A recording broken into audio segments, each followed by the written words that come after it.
Yes, sir. The 91st Heisman Trophy ceremony is Saturday night in New York. Ohio State quarterback Julian Sayin is one of 4 Heisman finalists, along with Indiana's Fernando Mendoza, Vanderbilt's Diego Pavia, and Jeremiah Love from Notre Dame. OSU sophomore QB is speaking on it now. We'll take you to the Woody Hayes Athletics Center here in moments. The Buckeyes have 21 days to prepare for the Cotton Bowl quarterfinal. Either Texas A&M or Miami is going to be the opponent on New Year's Eve.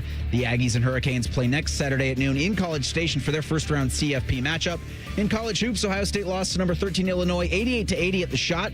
Buckeyes head to Cleveland to play West Virginia Saturday night. And in the NHL, the Blue Jackets are back on home ice Thursday, looking to hold a 3-game slide. They'll host the Ottawa Senators tomorrow night at 7. This update is sponsored by Whiskey War by High Bank Distillery. Drink local, drink High Bank.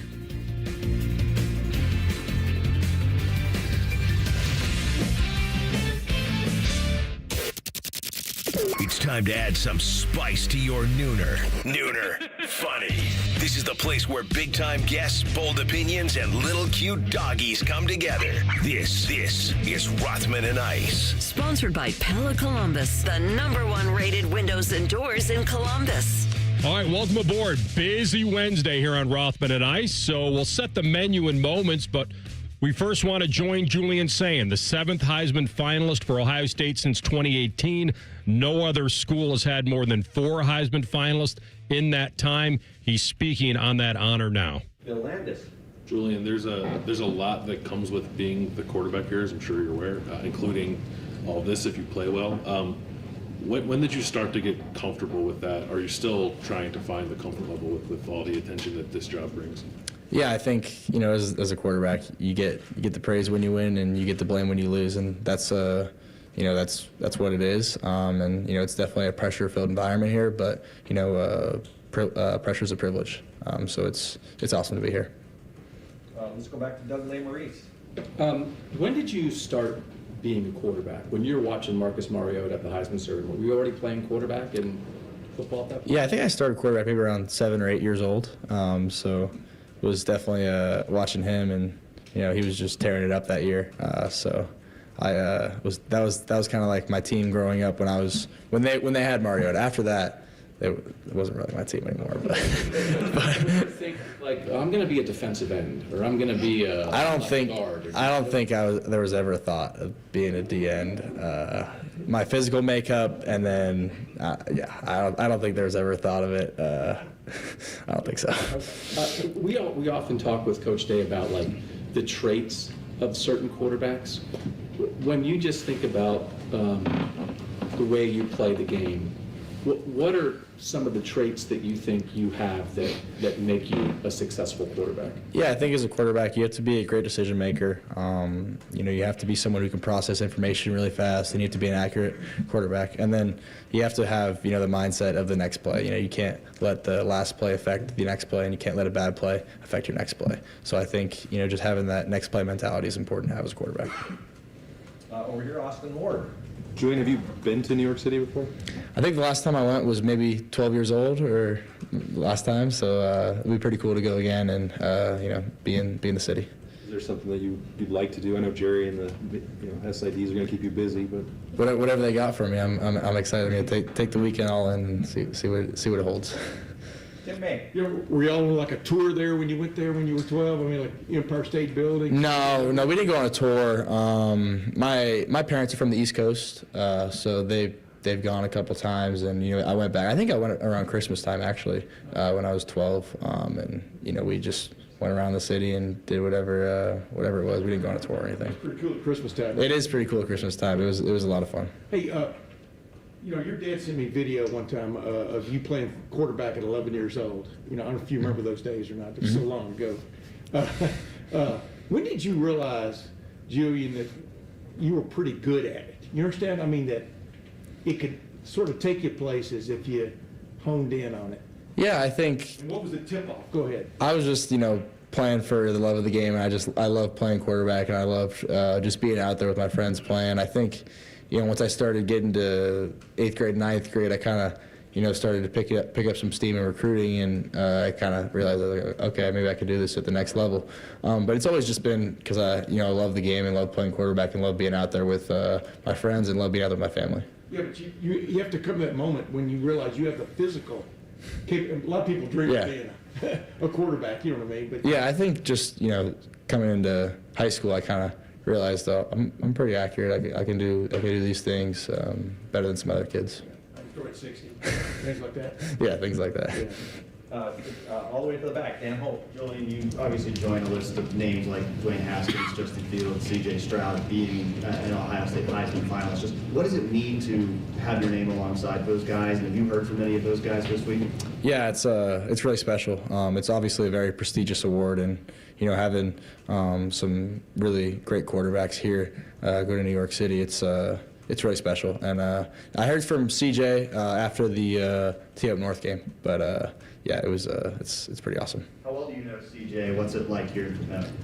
Yeah, I know him a little bit. I met him a few times.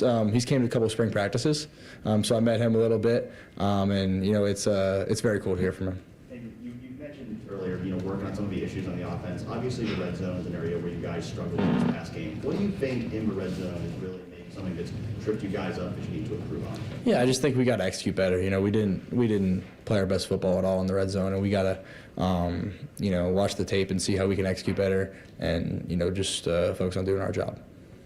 Steve Hellwagen. Yeah, just a little bit more about Indiana. I know it's not a popular topic for you, but it felt like they put you in positions that maybe you hadn't seen all season. I mean, you guys had given up 6 sacks all season. By the middle of the third quarter, they already had 5. Just what were the things with their pass rush, their coverages? Did they show you things? Did they do things that you hadn't seen perhaps all season? They're a very good pass rush. They're very quick, and they play really hard enough, high motor. And I think their defense it's a talented defense, and they play really well.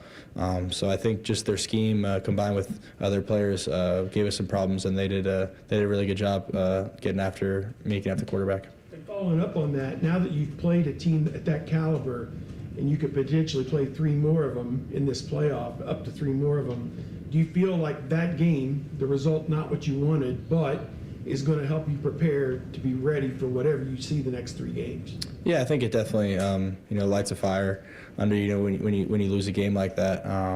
But we're excited about the next matchup, and we'll get it right and get it back on track and get ready to go for the next one. We're going to go with one more in here. Sam Cipriano over to the left. Julian, you're in a little bit of a unique situation when you don't know your next opponent yet, whether that's A&M or Miami. As a quarterback and leader, how do you prepare when you don't know who's next on your schedule? Yeah, definitely gotta watch both. I'm excited to watch the game. I think the 20th, right? I'm excited to watch that one, and just be prepared for both because they're both great teams, and either one of them could win that game. All right, go ahead. Last year, Will Howard was obviously a very good quarterback during the season, but then it seemed like in the playoff run, he seemed to elevate in some way. Like, what did you think of just sort of being here and watching Will play that way? Would you agree with that assessment? What did you think of it? Yeah, I agree. I think he had a great season, and then even elevated in the postseason and played really well down the stretch. And I think it was awesome for me to learn from him and learn how to be a pro and learn how to be a vet like he is, and take some things from his leadership and things from how he prepares.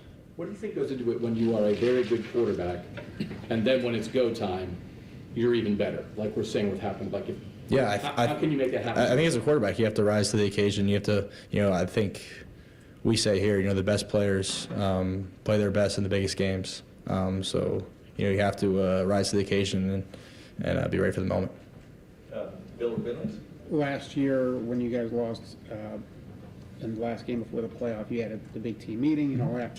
I'm assuming that was not necessary this time. But tell me if I'm wrong, but what have the players kind of said amongst yourselves and maybe with the coaching staff about using that game Saturday as fuel for the playoff, like what happened last year? Yeah, I think guys saw what happened last year and saw how we're fueled into the playoffs, and we know we can go do it again. And we know what happened on Saturday, and we know what went wrong. We just got to go fix the mistakes and fix the execution, and so we can be ready for the next game. And you're probably unfortunately not going to be on pins and needles about whether you're going to win the Heisman, but what do you want to take from this? How important is it for you to get back next year and maybe win it next year? I think it's just going to be an awesome opportunity to be in New York and, take it all in and experience the ceremony. It's going to be awesome. How'd you find out you were a finalist?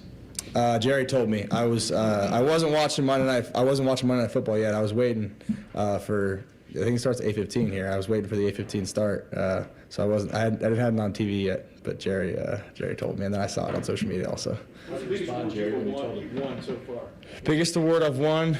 You were up for like some San Diego camp. I won Best Player of the Year in San Diego my senior year. So. We got a couple of you had asked about getting a little time with Julian out on the indoor. We'll go ahead and do that. Otherwise, thank you very much. All right, there you go. Julian Sayin locked in for New York.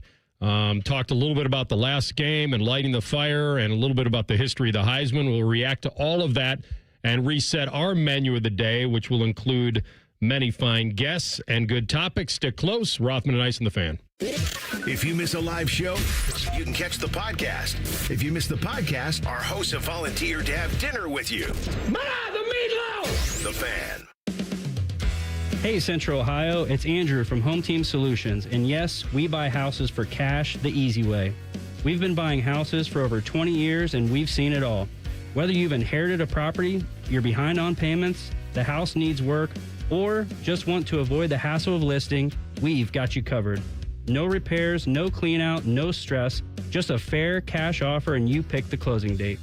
We've helped hundreds of homeowners sell fast and hassle-free, and we're proud to have 5-star reviews all across Central Ohio and an A+ rating with the BBB. If you're ready to sell your house the easy way, call Home Team Solutions at 614-962-SELL.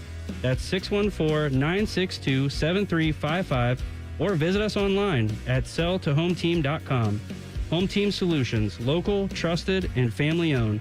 Again, that's 614-962-SELL, 614-962-7355, or selltohometeam.com. Hey, it's Matty Ice. Are you in need of a dependable truck for the long winter months ahead? Well, then my buddies at McDaniel GM Superstore in Marion have just what you're looking for at the best price around. You can lease a brand new 26 Chevy Silverado, $1,500 for just $339 a month for 36 months with only $1,379 due at signing. Or you can save up to $14,000 off MSRP if you finance. Certain restrictions apply. They're just off Route 23 on 95 in Marion, or you can visit McDanielGMSuperstore.com. Chevrolet. Together, let's drive. Life's better with American Family Insurance because we know you love working weekends. If it means working on your dream home, both inside and out. And we're here to help protect those dreams so you can enjoy peace of mind. Save up to 40% when you bundle home and auto. American Family Insurance. Get a quote and find an agent at amfam.com. Products not available in every state. Some exclusions apply. American Family Mutual Insurance Company, SI, and its operating company, 6000 American Parkway, Madison, Wisconsin. Have a good day. Stay warm. So my teenage son just went to school in shorts and a hoodie. It's 3 degrees. At least I know he'll be warm in our house, thanks to Atlas Butler. If something goes wrong, they'll fix it within 24 hours. They call it their comfort pledge. Ah, you do want the coat. My phone. Oh, your phone. Should have known. Atlas Butler is at your service. Call 1-800-FURNACE. Tell Ohio Credit Union Business Banking is there whether you need a loan to grow your operations or cash flow solutions to keep things moving forward. Real talk about what matters to your business. Visit tellohio.org/business. Certain restrictions apply. Telhio is open to all in Central and Southwestern Ohio. Federally insured by NCUA. Join Rothman and Ice every Thursday at 2:30 for Gold Jacket Thursday. Presented by the Pro Football Hall of Fame. A new Hall of Famer joins the show every week, but not OJ because he's dead and probably a murderer. The Fan. Hey, it's Austin Ward. You've invested in everything else this year. Have you invested in you? Awaken 180 is HSA and FSA approved. Why? Because it works. Make your tax-free investment in yourself pay you dividends every single day. Awaken180weightloss.com.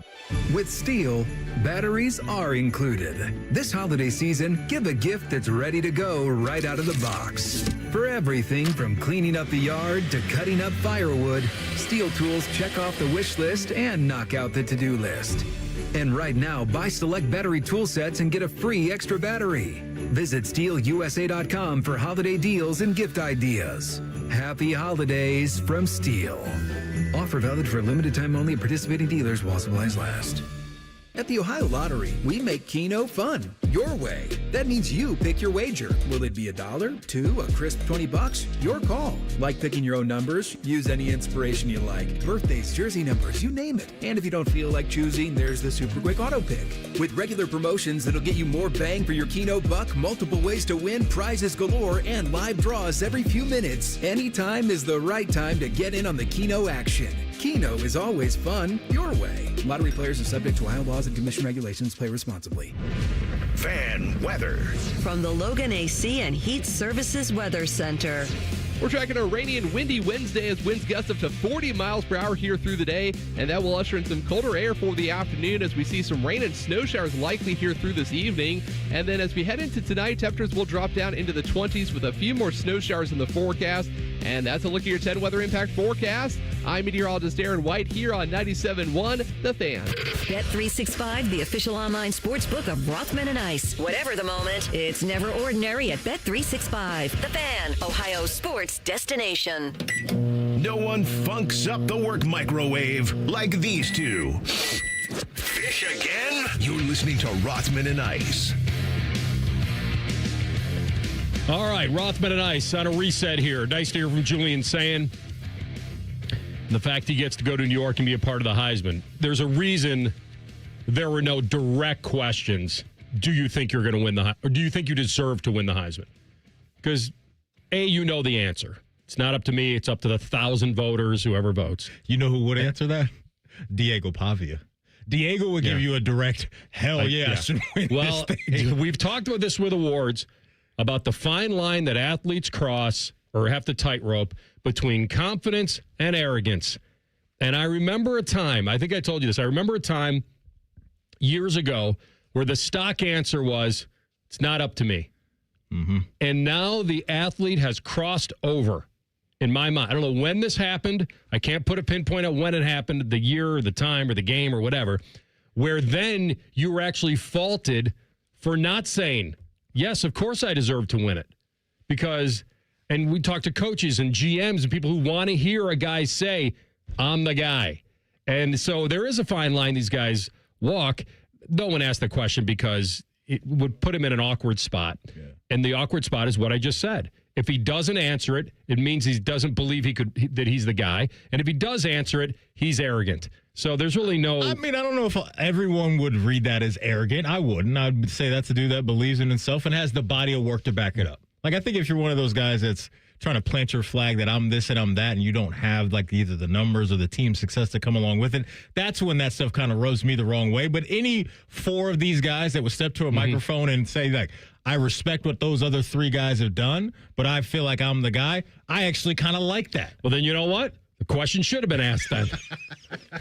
Then it should have been. But I think the three of the four AR between Love, Mendoza, and Julian Sayin, they would all play it down the middle of the fairway. Diego gets asked that question. It might get a little spicy at the podium because that dude doesn't care. I think he's ready to go to WWE right after his football career. He's built like that. He ain't backing down from anything. So there's just certain guys that are wired differently, man. It doesn't really bother me either way. As long as you're really not disrespecting the other guys. If you want to hype yourself up and big up your own self, I'm here for it. Not mad at it.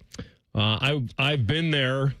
And I don't believe it's at the Downtown Athletic Club anymore. I think they've moved it. Where are they at? Either Lincoln Center or something. I don't know. I really don't. I wish I had that answer. But I don't believe it's at the old New York Downtown Athletic Club anymore because I went and covered when Orlando Pace went. Big O. I mean, believe it or not, like she had an offensive lineman. Yeah. And it was in 96. And it was Jake Plummer, ironically, as well. And I remember, I don't know what, Maddie, I have this tape from Channel 6. I got to find it. I need all these We old did tapes, the interview, like, up in the hotel room. Oh, those like, sweet. like presidential? But they were together. Like, Orlando was hanging out with Jake Plummer. Oh, in the same room? Well, there wasn't I don't think they were bunking together. I don't think it was like a training camp situation. It's a great year. Here you're a finalist. Now you got to share twin beds together. Welcome to New York. Werfel and Warwick Dunn are bunking too. I think Peyton Manning. No, Manning wasn't a finalist that year, but it was it was a long time ago, and I remember he wound up finishing 4th as an O-lineman, and I remember looking at the stat sheet and seeing, like, Danny Werfel, like, 39 touchdowns, and Jake Plummer, all the yards he had. Yeah. And then under Orlando Pace, it had nothing. It just had nothing. Like, it was blank. Like, not like pancake blocks, or because the pancake was the big deal back then. But he was the only guy that didn't have a summary of his stat line because he was an offensive lineman. It's so crazy to even wrap your mind around an offensive lineman being a finalist for the Heisman. Like, last year was unicorn stuff, what we saw from Travis Hunter. I know there's been a couple guys in the past that have done it both ways, but to that level, and, you know, Travis, how dominant he was as a wide receiver was just some eye-opening sticker shock there for him. But to think about how dominant Orlando had to be, and obviously we know what his career turned into at Ohio State and then in the NFL going into the Hall of Fame, like, it's absolutely ridiculous. Like, the highlight tape, I would have loved to see. You remember, like, the montage of the video that they showed with Orlando? Like, what was that like? I would love to go back and find that, because it had to be ridiculous, the amount of guys that he was just throwing out of the club. It was Eddie constantly running behind a bulldozer. Just clear That's lanes. what it was. All day, every Saturday. Yeah, and back well before our time, John Hicks even finished higher than him. Yeah, that's special. For Ohio State. And another guy with a no stat line summary. So, yeah, but it's, you know, I saw a graphic the other day of the Heisman and what it's become, and how back, you know, everyone's so nostalgic about the days where the quarterbacks had 35, 40 touchdowns, and how this year it's just kind of, it's clustered together, but there aren't these, like, eye-opening numbers of guys, which makes it a little more dramatic, but it's not one of those where, wow, these guys just dominated with their stats. But if you watch the games, you see the impact they're having on their teams. I think, for me, Julian's completion percentage would qualify as eye-popping to me, especially when you pair that with watching him play and all of us seeing that it wasn't just dinking and dunking down the field and guys racking up just yak after yak and just yards after catch time and time again. Sure, you're going to have some of that. That's just the world you're going to live in as a quarterback, but that was just special to watch all season, right? And obviously we got more games to go, but his ability to control the game, control things with his arm, and put the ball where it needs to be time and time again. I mean, we heard it today as far as things that he really wants to check as a quarterback is the processing and the accuracy, and that's just in the timing as well. And so he has all three of those right now. And so to be, you know, a year one quarterback in this conference at this type of program, it was just fun to watch all season. And I love the question from Doug Maurice, you know, towards the end of the presser there, where he asked him about Will Howard and how Will elevated his game along with the team last year going into the playoff. And you heard some confidence in his voice. To me, it sounded like feels like he has the ability to do that. And how could we not trust him after what we've seen all year? And so you combine his confidence with the motivation that he and the offense are going to have to get this ship corrected after what we saw over there in Indy, man. You got to feel like this guy's going to come out on the other side ready to go and locked in on whoever's defense it may be, whether it's the Hurricanes or the Aggies. Yeah, so it's a couple things, and I agree with you. It's a couple things for me as far as what might fuel him. One is that was one of the biggest, that was the highest rated college football game outside of Ohio State, Michigan this year, of how many people watched that game on Saturday night. And it was an ugly game, but it was 1 versus 2. Right. And that's why I was going to get people's attention. And it was a 4-quarter game. So it wasn't a blowout. So it was compelling because it was dramatic, because you didn't know who was going to win until the end. And the fact that on the biggest stage, Ohio State did not come out a winner. And so you walk off that deal. And I know we've had a lot of people that are like, it's okay, no big deal. Biggest impact is still alive. It's the national title. And they're right about that. This new era of college football, we have diluted some of the big games because the most important thing is to get in the tournament and win it, be the last team standing. And I'm not saying it doesn't. Sure, it matters to beat Michigan. Of course it does. You have to beat your rival, and you certainly don't want to be on a losing streak to your rival. You can understand if it kind of is hit and miss a little bit, but so they get that going. And then the psychology of Indiana, which we talked about, you know, yesterday's show and Monday's show, that's a team that hasn't beaten Ohio State in 38 years. Like it was the drought, and they was close, but you never really thought that brand could beat you in a football game, and they did. So there's a couple things working for them now, and that they exercised the demon against Michigan, which is more important, and they have a blueprint of what they did last year, which is humbling loss going into the playoff, remotivate, refocus, and can that do a lot for everybody? And it's not like you didn't want him to win the Heisman. I said on yesterday's show, I'm going for that all day on 4th and 1 at the end. All day.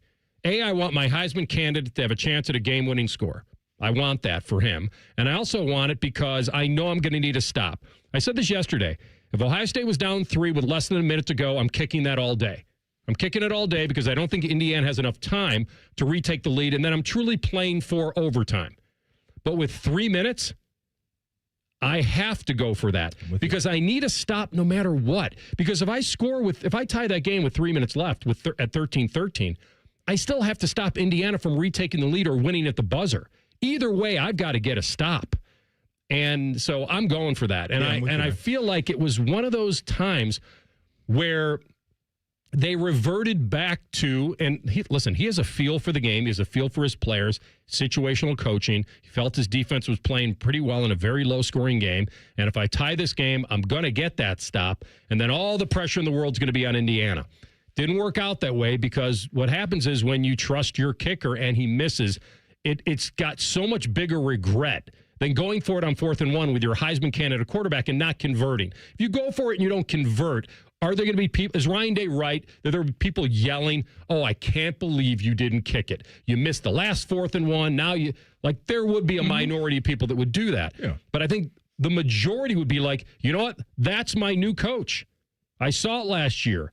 And we didn't think it was going to go back to that. Yeah. And now maybe all that stirred up again will ignite the fire again. And also, too, last year's team was a veteran team. A lot of those guys obviously are gone. But a lot of the key playmakers on both sides of the ball that we've watched this year, they do remember and can go back to some of that muscle memory of what it took to get off the mat, whether it's Sonny Styles or Caleb Downs or Jeremiah or some of these other guys, right? They know what it takes. And so those guys, I think, will get the guys that didn't have to go out there and play at the highest level at the most important time ready to go, along with Coach Day and his motivation to go back to what you were talking about in that aggressive kind of downhill feel that they can have when their offense is just stepping on people's necks and not letting off the brake. This is the other thing that no one gets to talk about anymore. They're not protecting an undefeated season.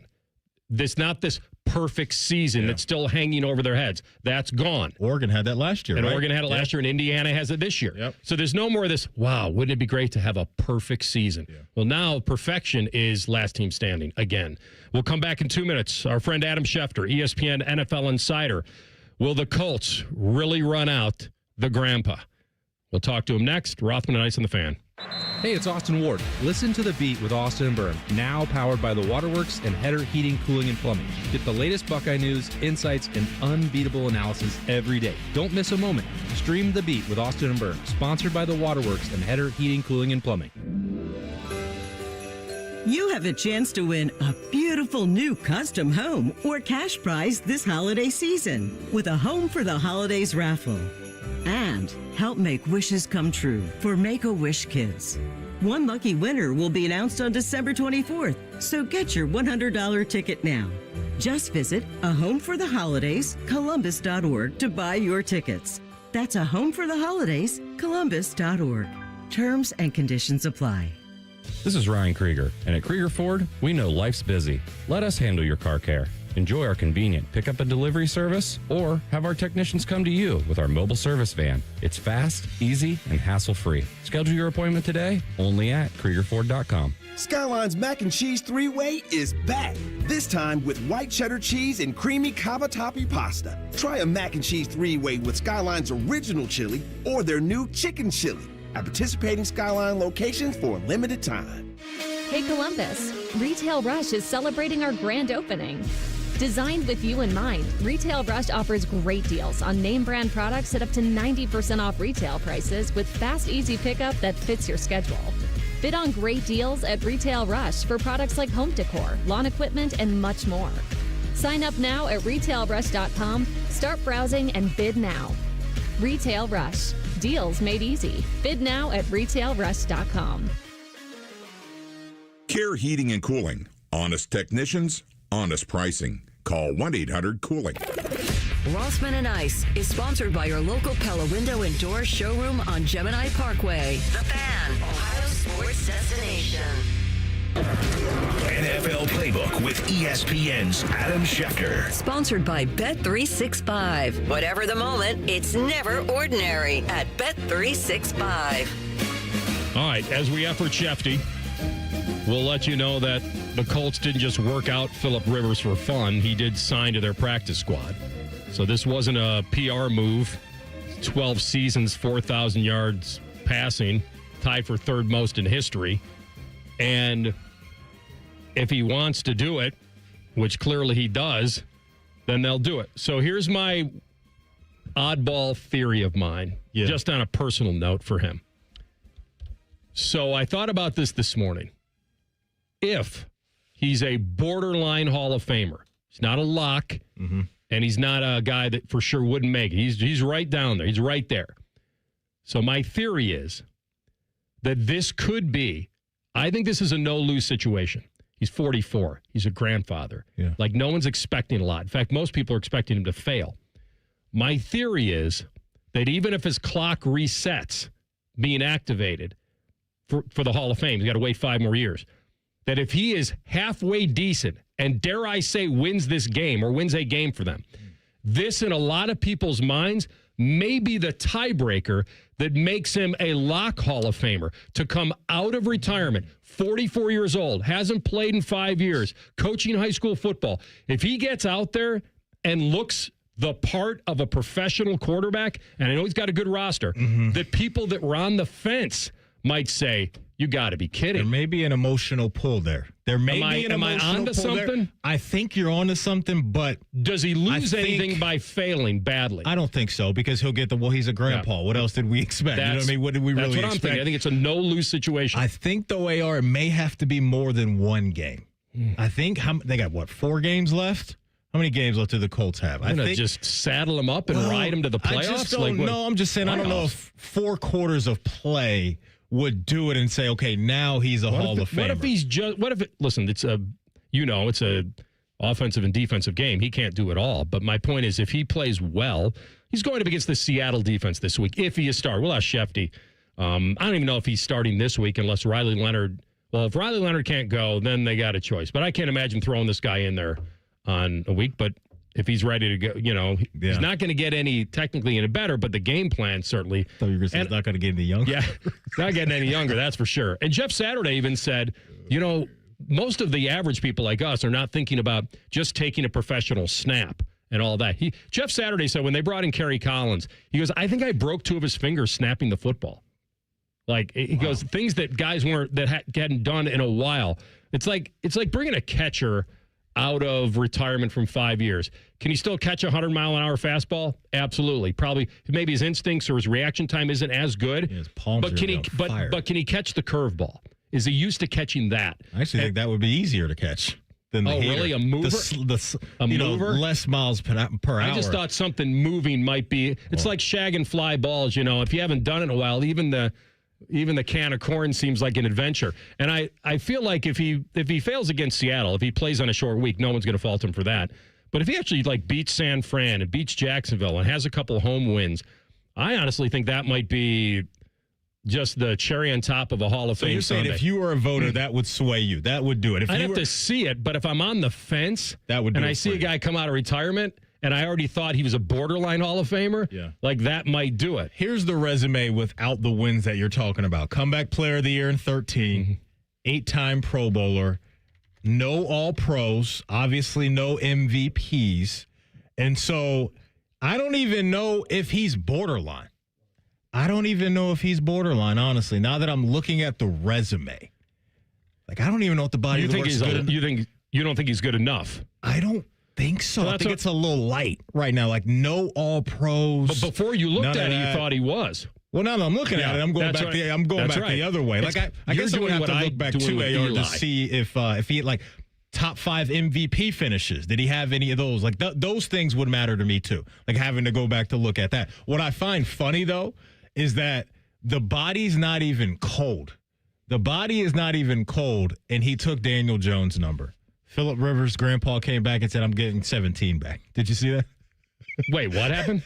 Sounds like he's going back to number 17. So the body's not even cold for Daniel Jones. Just popped his Achilles. And he's snatching his chain back. Oh, the old grandpa coming back. I thought that was funny. I thought he was going to go to another number. I mean, that is his number. I get it. But Daniel Jones just got hurt last week. It's like, come on, man. Can't even let this man get a week off before you're coming in and taking his number. There was no getting in really in 26. You just talked to Schefter. Is he going to slide? Yeah, we're going to do next segment if Nice. that works. Little Goo Goo Doll slide. So we'll slide him to 46-ish. So stick close for that in 10 minutes. So whether he is a Hall of Famer, I think is a very interesting debate. And I think that he was a little out of sight, out of mind for people because of his age and that he wasn't coming back. And if there's no path to election next year, so we know Drew Brees is a sure to spot. No doubt. And we know our boy Larry Fitz is a first-timer who's going to get entry there. So there are no rules preventing voters from electing 2 quarterbacks or 3 first-timers in the same class. So I know. But history shows it just would not happen. So let's say his clock is reset here. So he would be up for election in 2031. And guess who that would be up against in a way? Who you got? Because this could be his final season. Aaron. Yeah. So Aaron Rodgers. So I'm doing the math on this. So if Rodgers does walk away after this year and then Rivers' clock resets, the two of them would be on track to be in Canton or on the ballot in late 2030 in the class of 2031. And you'll be doing that gold jacket interview. I won't be there. I don't know. And for Rivers... AR, I don't think it's happening. Counting stats are okay. So here's the deal: he ranks 6th all time in touchdown passes. How does that hit you? I like that. How about 7th in passing yards? So he's top 10 in both. I can rock with that. I just looked this up. 2008 the Chargers, though he finished 6th in the MVP voting, and then 2009 he did finish 3rd. So I like that stuff as well. And you liked it, that stuff. My gut is saying I don't think so. But what if? A playoff run would have to happen. I don't think a playoff run. I think a playoff run. What would if you have just to happen. saddle up a 44-year-old quarterback who hasn't played in 5 years and he makes it really interesting? I would need if I was one of those voters that was kind of on the fence with him. That would probably sway me. Let me ask you this: a little playoff run. Let's all be. We don't know the man. Does this have any motivation for him? What I'm saying, probably, or is it just the love of the game? It's definitely that, but I think the cherry on top of that sundae would be the what if. Maybe I could boost his resume a little bit more. Get me in the not even the resume, because I don't think the resume can get boosted. Because I don't think. Well, I guess winning a playoff game, a couple of those, whatever. I just don't think anyone truly believes that he would pull the. I love the movie The Rookie. I love Dennis Quaid in The Rookie. Like it feels like that to me. But. Or Mr. 3000. Yeah, but in the Rookie, Dennis Quaid had never made it. Rivers is one of the top quarterbacks. Like there's a big difference. Now I think Bernie Mac and Mr. 3000 coming back as an OG to chase that 3000th hit. What's this he is up what to? Phillip is. Oh dang, yeah. I know. I mean, that's a tough one. Pour one out for Bernie Mac, man. Pour one out for Bernie Mac. Never won or competed for a championship the way any of those guys did. Ben, Peyton, Tom. Yeah. But it doesn't mean he's not a Hall of Famer. It doesn't. Because Marino never won one. My boy Fran never won one. Like there are some great quarterbacks. And I liked where he was at when you mentioned AR, the passing top TDs 10 and the passing TDs yards. and I like that. yards. Okay, I like that for him. So here's a quick look. I'm looking at like the 26 semifinals of the Pro Football Hall of Fame next year. So if he wasn't activated, he'd be eligible. Yeah. But it sounds like he's going to be activated. We'll ask Schefter here in 5 minutes. Drew Brees, first year. The way you did a semi U-turn, not a complete UE, just kind of like I'm doing that with Eli a little bit now. Remember when I was saying he played the biggest in the big games, MVP in the biggest games, and I started looking at his resume, I'm like, is that enough? Yeah. And so Brees, first year, Eli, Rivers would be first year, Frank Gore would be first year, Larry Fitz first year, Jason Witten first year. No doubt. All of them. Man. Eli's going to be Brees and Rivers would be joined by Eli Manning in that room with Gore and Larry Fitz and Witten would round out the class, what I would call first-year semifinalists. You know how a lot of people were debating. Unless he's activated, and then... No, a lot of people were debating at a very heated level about Notre Dame and Miami. Yeah. That's going to be Eli Manning. That's going to be Eli Manning because Giant fans will be banging the table for him, and there's going to be some people saying, I don't know, man. Like, I don't know. Like, where he stacks up amongst some of the greats, I don't know if his name's there a lot. All right, we'll ask Schefter if the clock officially resets on Rivers next. Rothman and Ice on the Fan. Head to 971thefan.com to listen on demand and subscribe to all our podcasts. Wasting time has never been easier. The Fan, Ohio sports destination. Toyotathon is on, and there's no better way to get in the spirit of the season than with a new Toyota. Now through January 5th, get 2.99 APR financing on remaining new 25 Tacomas. Excludes TRD Pro and Trail Hunter. Or lease a well-equipped 25 Tacoma SR5 for $259 a month, or 39 months with $39.99 due at signing. With approved credit through TFS, tax, title, and license extra. Call 1-888-36-TOYOTA for details or go to Toyota.com. Toyota, let's go places. Hey, everybody loves the holidays, but nobody wants to have the holidays dealing with pain, especially when you're with your loved ones. It's not your knees, your hip, your back, your shoulder. It's the time with the family and friends. All that can change, though, now in 2026. If you go see our friends over at QC Kinetics. They believe that relief doesn't just have to come with surgery or pills. Your body can heal itself with its own biologics. It can help you move, live, and feel like yourself again. It's the best comeback story you're going to find. Powered by your own cells that built your body, they're going to help repair your body. And I should know, listen, I was a patient, and they helped take care of me. They helped take care of my dad. QC Kinetics delivers long-term relief, so make 2026 your turning point. Walk, hike, do the things you love to do without pain. And go and schedule your free consultation today in Dublin or Gahanna. Now is a great time to use those HSA and FSA dollars for treatment. So go to qckinetics.com/Columbus or call 380-208-4544.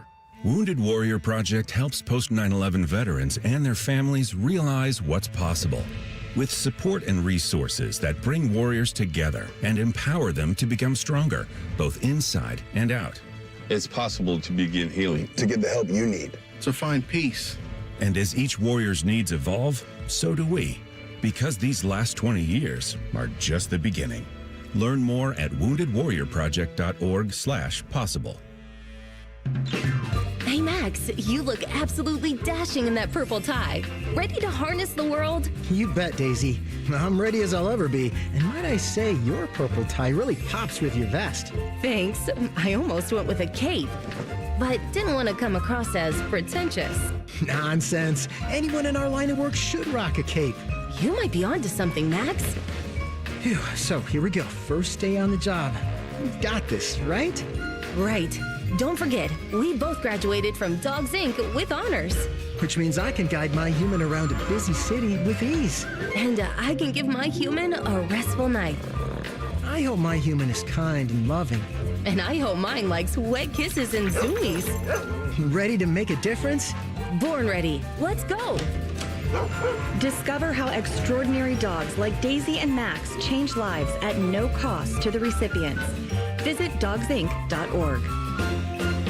Hey, what's up? It's T-Bone. The holidays are here, and if you've got a collector in your life, you have to check out Midwest Cards. Thousands of packs and boxes from Pokemon to every sport you can name. It's a full-on collector's dream. Plus, they have signed jerseys and memorabilia that'll make any fan go crazy. The variety is awesome, and the selection legendary. So swing by Midwest Cards today, grab an epic gift or even a gift card, and watch your favorite collector's face light up this holiday season. Get to Midwest Cards today and tell them T-Bone sent you.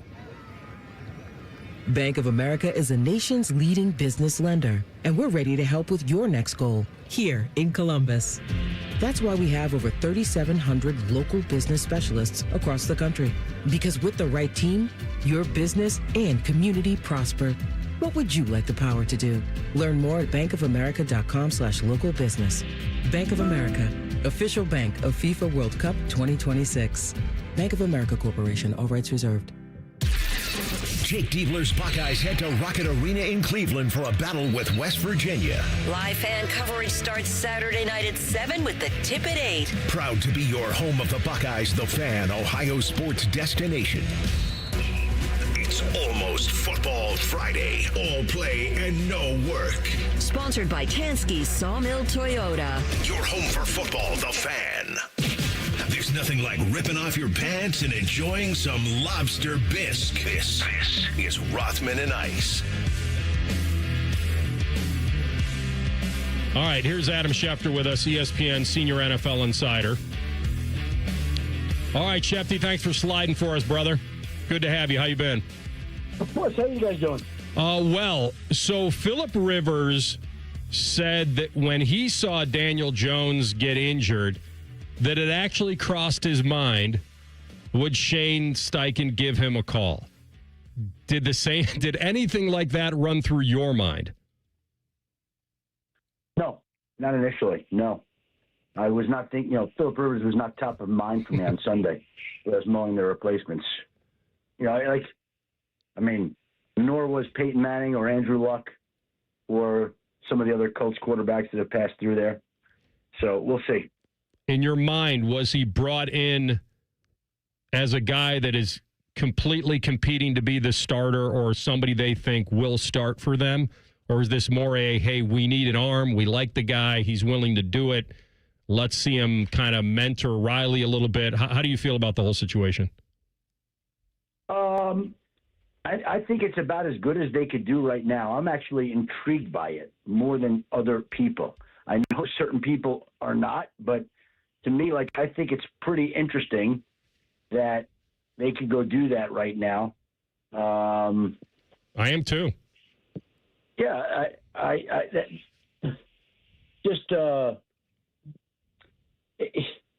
look, it's December 10th.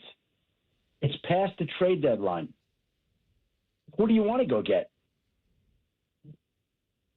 I'm with you. I don't know who else. I mean, they would know better than me. Backup quarterbacks that have been waived and people that are out there that are free agents. I don't know, but it's clearly they think he's got something, right? How did the tryout go? You know about that? How did they feel that went? Yeah. No, he was slinging the football around, looked good, hasn't taken a hit in a while. Here's the thing. The guy knows the offense as well as Shane Steichen knows it. He's running the same offense for his high school. Okay? It's not – that's not the issue. The issue is what's going to happen if and when he's back there and, Boye Mafe breaks around the corner and, has a free path at a grandfather. That's the issue. Is he starting or is he waiting a week? We don't know yet. I have a feeling he's going to be playing Sunday. That's my prediction. But, look, Riley Leonard is absolutely in play, and they like Riley Leonard, and he's got a strained PCL ligament in his knee. They want to see how he's doing. They want to see how Phillip's feeling after Wednesday and Thursday. By the way, he's 44, hasn't played football in 5 years. For all we know, he's going to pull, some muscle practicing the next 2 days, and he's not going to be able to make it out there. That's within the realm of possibility too. Yeah, all that's real, Shefty. So for a little bit of time, throughout the season, there was a feel that maybe, Daniel Jones could grab one of these contracts, like maybe a Sam Darnold or a Baker Mayfield, one of these guys that has bounced back and shown a team that he could be the guy. Obviously, that's not going to happen moving forward with the Achilles injury. So what's your read on the Colts and what they may do financially when it comes to Daniel Jones? Well, I think they'd like to have him back. I do think that. There's no question in my mind that was a great fit for both sides. But you also have to ask yourself, in fairness, what is he going to look like after the Achilles? Kirk Cousins, who was older, hasn't really returned to form once he tore his Achilles. Daniel Jones kind of runs around out there, makes his living doing that. So I think those are valid questions, but I do think he's going to want to be back in Indy, and I think they're going to want him back. And maybe you work out, a short-term deal, 1 or 2 years, to have him back out there, see how he does, see if he can regain his form. Hopefully he can, and you move on from there. Let's go up to Cleveland and get the latest on what you think is next for not Shedeur Saunders, but Deshaun Watson, and maybe looking around the corner and whether or not he's going to be around. Well, what's the latest on that, Shefty? On who? Deshaun Watson, and whether he's going to be around next year or not. Yeah, well, he's going to be around next year. They're financially tied to him, and they're not moving on from him, and he's going to be there. That goes without saying right now. The question is he going to get a chance to play next year? And I don't know. Are they going to go with Shedeur? Are they going to go with Dylan Gabriel? Are they going to draft a guy? I think they're hoping that Shedeur comes through, plays well enough that they could kind of address other needs in the draft, particularly in a draft that's not considered to be great at the quarterback position right now. So we'll see how that works out here. But those are questions that'll be answered. But I don't think it's a question about whether Deshaun's going to. He's expected back next season. Is Mike Evans coming back? Is this the time that he makes? Yeah. He is coming back. It sounds like he's going to be playing on Thursday night. That's what it sounds like right now. All right, big for them. The Jaden Daniels return experiment that went poorly. There was, we always play results in this. Very, very predictable. Like, I know, honestly, like, I don't know what we're doing there. Yeah. That's me. Like, why is he out there? They're not going to the play. Like Joe Burrow, when he came back, at least they're alive for the division title. As hard and challenging as it might be like, they're chasing that. What are the Commanders chasing? Nothing. So I understand he's a player and he felt right. But you can't tell me that he aggravated that injury. Like, I mean, there's a risk with that guy. What are we doing? The guy's taking a lot of hits. He's been hurt. Spare him from himself, and they didn't do that. Yeah, tough look for sure. I want to ask you about this, Shefty. There's some stuff out there. I don't know if it's true or not. That's why I couldn't wait to ask you. Is there NFL interest out there in Marcus Freeman and maybe trying to take him away from Notre Dame and bringing him into the NFL to make him a head coach? I think there will be interest. I don't know where it'll be coming from, and it might not be this year. But I think in the future years, if not this year, in future years, you'll hear Marcus Freeman drawing interest in the NFL. That's going to happen. He's too impressive of an individual for it not to happen. The question is, when does he feel like he's ready to make the jump? And I don't know him well enough to answer that question right now. All right, so the Chiefs are on life support here. Yeah. You got hope that they flip the switch here? You've seen their schedule. I do. You do? Yeah, I do. Yeah, I mean, let's take a look and break it down game by game. Like, to me, it's one of those things where they're the Chiefs. They're not out of it until they're out of it. They play at home for the Chargers. They're favored to win that game. They play at Tennessee. They should win that game.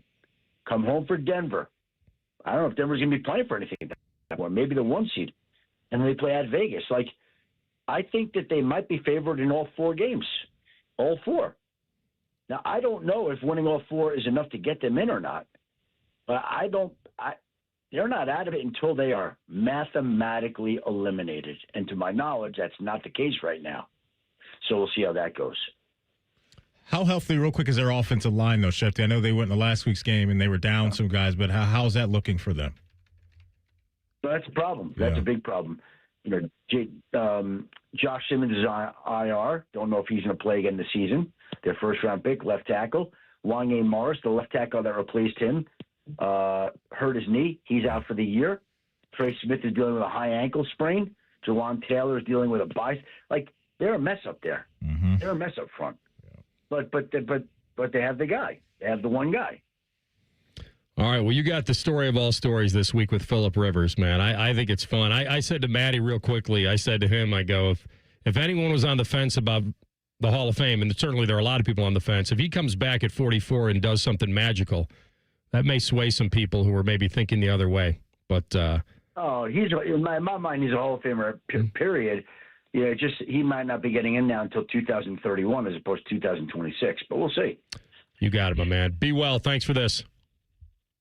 All right, guys. Appreciate it. Have a great week. We'll talk next week. You got it. Adam Schefter, ESPN senior NFL insider on the Bryan Heating Cooling Systems fan guest hotline.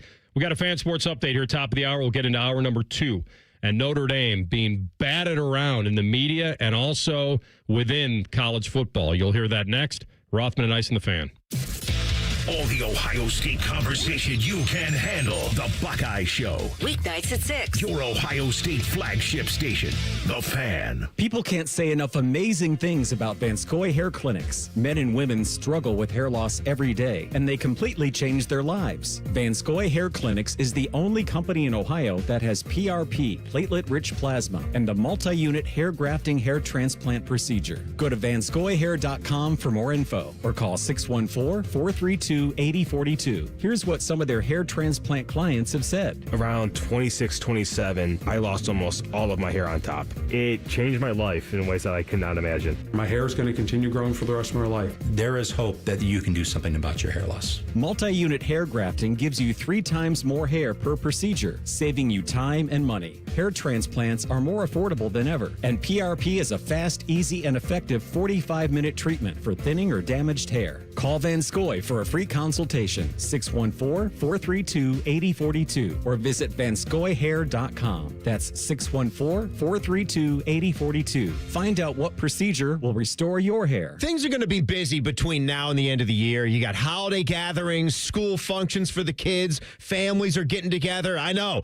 Hey, it's Timmy Hall, and the last thing you want to worry about this holiday season is whether your roof is going to make it through another Ohio winter. One call to Victor's Home Solutions, my guys, to schedule that free 21-point roof inspection will put your mind at ease, and you want to have a peaceful mind. A highly trained roof inspector will carefully examine every inch of that roof, checking the 21 most common areas of roofing failure. Then they go over their results with you and discuss your options going forward. Most of the time, problems can be fixed with a minor repair, but if it's time for a new roof, Victor's offers money-saving discounts and financing terms to make paying easy. And don't forget, they're so confident in their skilled installers, they offer a 50-year leak-free guarantee on every roof they install. So call or go online and schedule the free 21-point roof inspection today. 866-VICTORS or online at victors.com. Feeling stuck on your own 10-yard line in the career game? Maybe it's time to just go for IT. My Computer Career has the game plan to score a rewarding new IT career in months. Whether you're a rookie, a breakout career changer, or a military veteran ready to serve. Why spend years chasing a college degree when you can fast track your future in IT starting now? Take your mark, get set, go for IT. Take the free career evaluation at mycomputercareer.edu today. Financial aid is available to those who qualify, including VA benefits. Dread the cold, frosty winter weather? You don't have to with a remote car starter from Columbus Car Audio and Accessories. Warm up this winter by pushing a button and stop scraping frosty windows and sitting in a freezing car every day. Get yourself the latest remote start and step into a toasty and defrosted car this year. Plus, remote starts make amazing gifts for everyone on your shopping list. Beat winter weather by installing a remote car starter from Columbus Car Audio and Accessories. Morse Road near Easton, Main Street in Reynoldsburg, or columbuscaraudio.com. Matty Ice here. The end of the year has almost arrived, so it's the perfect time to head up to McDaniel GM Superstore in Marion, where the savings are rolling all month long. You can lease a brand new 26 Chevy Equinox for just $225 a month for 36 months with $4,369 due at signing. Or if financing is more your style, grab it for only $225 a month for 84 months with $1,000 due at signing. Certain restrictions apply. They're just off Route 23 on 95 in Marion, or you can visit McDanielGMSuperstore.com. Chevrolet. Together, let's drive. I'm Leslie from Pella Columbus. And I'm Wilson from that other window place. One of our specialties here at Pella Wilson is getting rid of old, smaller windows with no view and replacing them with huge, beautiful windows that can change the look and feel of your home. We tried that once, but we cut the hole a bit too big, so we had to put in a garage door instead in their dining room. Wilson. Didn't improve the view, but they do have a drive-through now, so you're welcome, Gruball family. Get the windows that can change the look and feel of your home at PellaColumbus.com. Broadcasting from the Lindsay Honda Studios. Honda makes the cars. Lindsay makes the difference. Visit lindsayhonda.com. WBNS-FM, HD1 Columbus. Good afternoon. I'm Jacob Reimer. Ohio State quarterback Julian Sayin has been named a Heisman Trophy finalist, along with Indiana's Fernando Mendoza, Vanderbilt's Diego Pavia, and Notre Dame's Jeremiah Love. Sayin spoke at the media earlier and said he's excited to be a Heisman finalist, also that he has to execute better as Ohio State's quarterback for the offense to be as good as it can be in the playoff. The winner of the Heisman Trophy will be announced Saturday night. The Buckeyes will take on the winner of Texas A&M and Miami in the Cotton Bowl on New Year's Eve. Texas A&M and Miami will square off in College Station on December 20th. In college basketball, the Ohio State basketball team fell to 13th ranked Illinois last night, 88-80. Bruce Thornton had a big night, leading the Buckeyes with 34 points. Ohio State will be back in action on Saturday when they take on West Virginia in Cleveland. This update sponsored by BMI Federal Credit Union. Enjoy rates lower than the national average, plus a special rate on balance transfers with a Visa Platinum or Visa with Rewards credit card. Breaking sports news when it happens on The Fan, Ohio's sports destination. Their Live golf team name is Ice Dogs. You're listening to Rothman and Ice. Hour number 2. Anthony Rothman, Matty Ice Hayes, Jacob Reimer pulling double duty over there for TLC. Haven't heard from the young lad, man. He's out there in the desert doing his thing with the fam. Hopefully he's having a good time. I know he's not eating healthy. He's told me that. Is he getting it in? Uh-huh. What has he been eating? He hasn't mentioned. He said it's my diet, which he rags on me for all the nachos I eat and like chicken, tenders, wings, whatever, pizza. He says he's eating my kind of diet. He's on vacation. I know. He should be eating that way.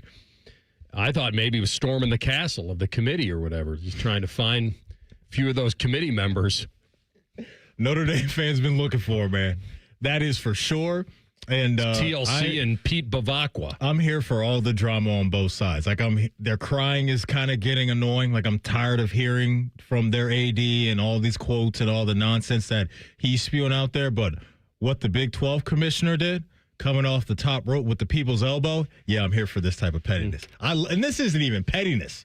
This is just direct, hey, man, what you're doing, I'm not rocking with it. And it's rare, I think, where you get this kind of commissioner on AD crime, people that are decision makers. Usually those people are kind of rocking together hand in hand, right? Well, Notre Dame accused them of pushing up Miami and going against them. The ACC, right? Yeah, I don't think this was. And now you said the Big 12, and that's right. And who was that? Your Mark, I believe. All right, so we'll get to that. So I've been, I've got 2 really good friends that love Notre Dame, and I said, listen, your problem now is not with Miami anymore. It's with Bama. Like you had to move off Miami, right? Because the head-to-head. You have 2 problems. Your first problem is with the committee who pulled the rug out from under you. They did. Now, I was thinking about this today because it doesn't make sense to me, but it probably makes sense to them. It never made sense to me that they needed to wait for BYU to lose, for Miami to move up 1 spot, to be side by side in the car with Notre Dame before they kicked their butt out the door. To me, the 1 spot wasn't enough, Maddie, for them to say we can't apply head-to-head. So now, for them, apparently it was. Going into championship weekend, it was Notre Dame at 10, BYU at 11, and Miami at 12. That was before we kicked off all the games last Saturday. And so I don't understand why they had to wait either. I really don't. But when it comes down to the whole Notre Dame and Alabama thing, as you're mentioning, Notre Dame fans are saying, Bama didn't look good on Saturday. They actually looked pretty bad in that game. And they thought in their minds that would be, or one of the reasons why, the committee would go the other way, right? And I don't know if that's right or wrong. The other thing they had that I think has people on Notre Dame's side is you didn't drop Bama, but you dropped BYU. So that allowed, and BYU played in their championship game. So you dropped them to move Miami up to get side by side. Yeah. I never thought side by side was something that needed to happen for them to apply head to head. They were close in every other metric, every single one. So why did you wait to apply head to head? Now, I also feel like, and I said this yesterday about the show itself. You can still have a TV show. You can still debate this all year long. You don't actually need the committee's rankings to have a show. You really don't. Like, the committee could just wait. Like, you don't. Wait until when? The final rankings. They could. You want to really amp up the drama? Just wait till the end. You can still have our guys. You can have Joey. You can have Greg. You can have Reese. You can have Booger. You can have Herbie. They can all debate it. They don't need to see those rankings. They can do their own rankings. They can use the AP and the coaches and see if the committee would be mimicking that. I'm just saying the process to me, or you can do it the way they have been doing it, which is just reveal them every week. Yeah, I'm good with that. But also, don't set yourself up for what happened, which is to have Notre Dame above Miami going into the final weekend when neither team is playing, and then try to say that you didn't apply head-to-head enough until they were side by side. Because I think Notre Dame's biggest problem is not with Bama or Miami. It's really with the committee's process. Because all they knew was that they were a better football team in the eyes of the committee and neither team played, and then you pulled the rug out from under them. So I can understand Notre Dame fan feeling that the process is flawed. I don't think the result was. I think Miami probably should have been ranked higher than Notre Dame going into that final week anyway. And then there would have been, it would have been over. It would have been a foregone conclusion. Yeah. Notre Dame wouldn't have been able to leapfrog anybody. But I think that's the biggest issue. The problem is, too, what is their process exactly?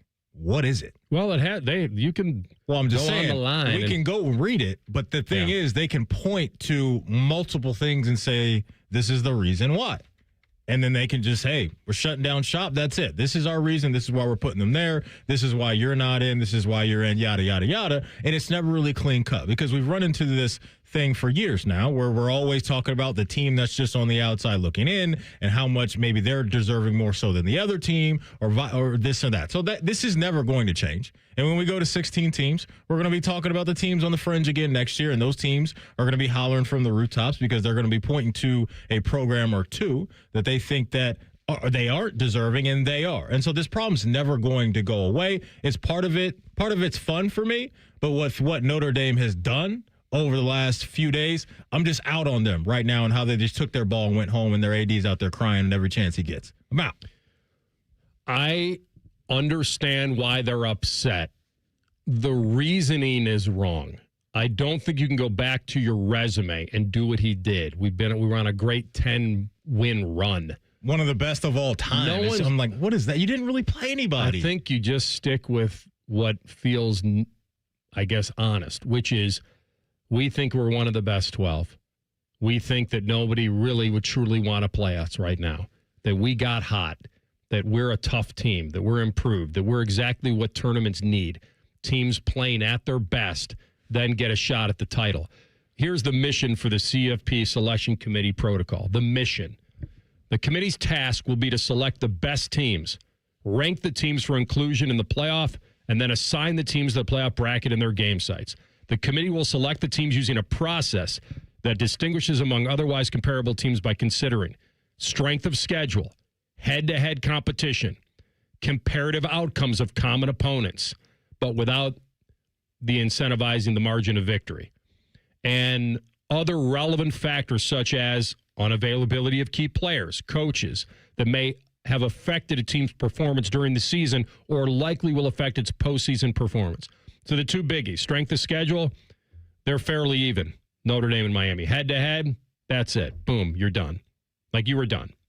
The head-to-head killed you. And you know it, and you didn't have enough good wins to support anything more than that. But what I don't understand, and I don't know if this was ever really flushed out with the committee, is why did you wait to apply head-to-head in the final voting and not the voting previously when both those teams had completed their seasons? It was too important. And the other thing, they're going to have to insulate the rankings to the point where you have to be a certain ranked team of the committee's rankings, Maddie, that even if you're a conference champion, you have to achieve a certain height of those rankings. I can get down with probably that. Then to be allowed in the tournament. Because if your task, if your mission, and I'm reading right here, is to select the best teams, now it can't just be the most talented teams. The most talented teams can't be absolved of horrendous losses and no great wins. You can't do that. You can't say, well, we know they're good. They just had a bad day or two. You can't do that. There has to be some dash of deserving to this. Here's this is Yormark. So this is the Big Ten commissioner. Yeah, Brett Yormark. Yeah, Brett. The B-Meister. Big 12 commissioner.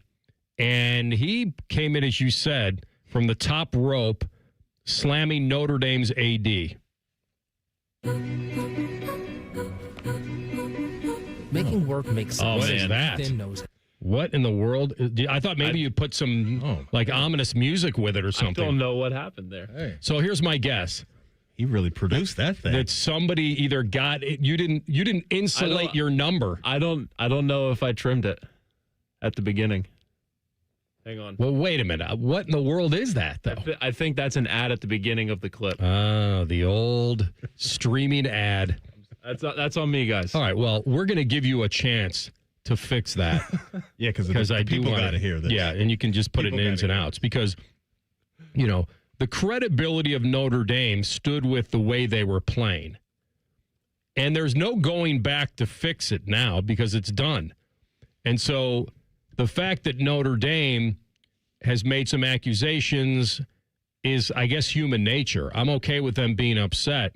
Yeah, and next year they're going to be protected. If they're a top 12 team, they'll be in no matter what. I can play it right now, or do you want me to save it? No, now it's a better tease. Okay. Yeah, now that you got it all set up. I thought maybe you did some advanced production on that, Maddie, and put some, like, you know, how, like the CFP uses the Fall of the House of Usher music. Yeah. And for the last couple of years, which is really good. I thought that's where he was going with that. Sounded good, Ryan Ty. It was a good ad. Yeah, that commercial bag there for a second. Yeah, exactly. No free ads here. All right, so we're going to hear the Big 12 commissioner slamming Notre Dame's AD over the CFP when we come back in Ins and Outs. Rothman and Ice on the Fan.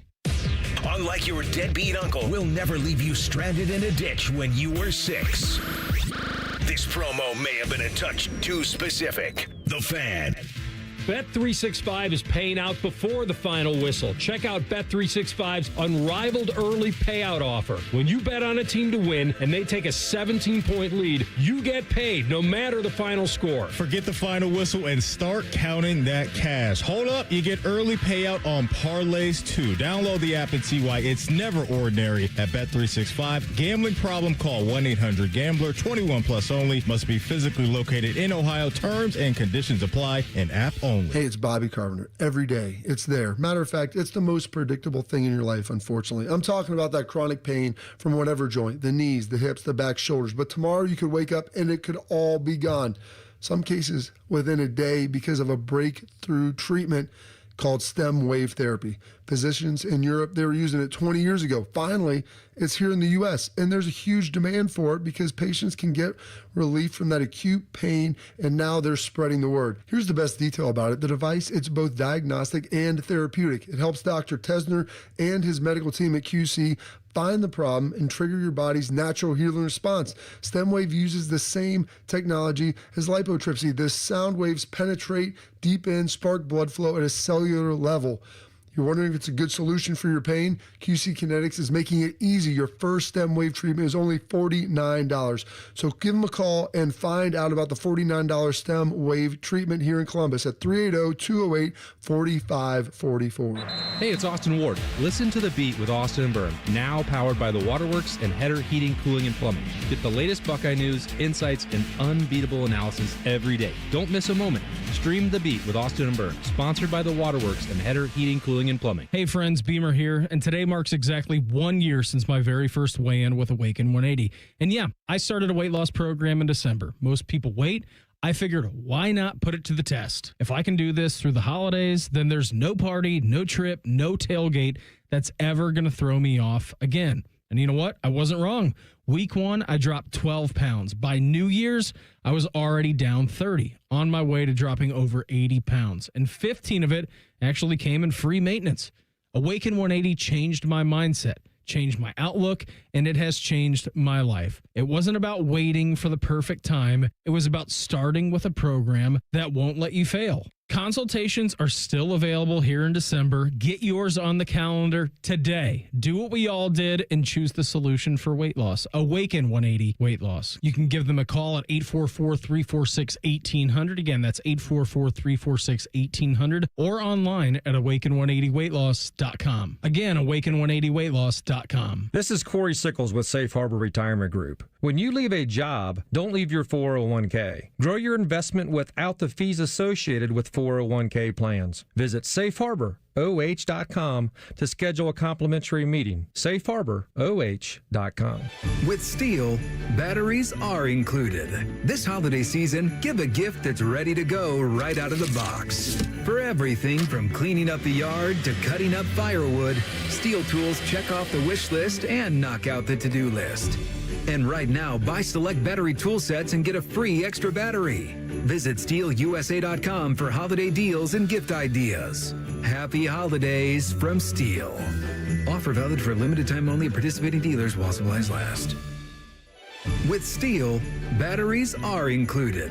This holiday season, give a gift that's ready to go right out of the box. For everything from cleaning up the yard to cutting up firewood, Steel tools check off the wish list and knock out the to-do list.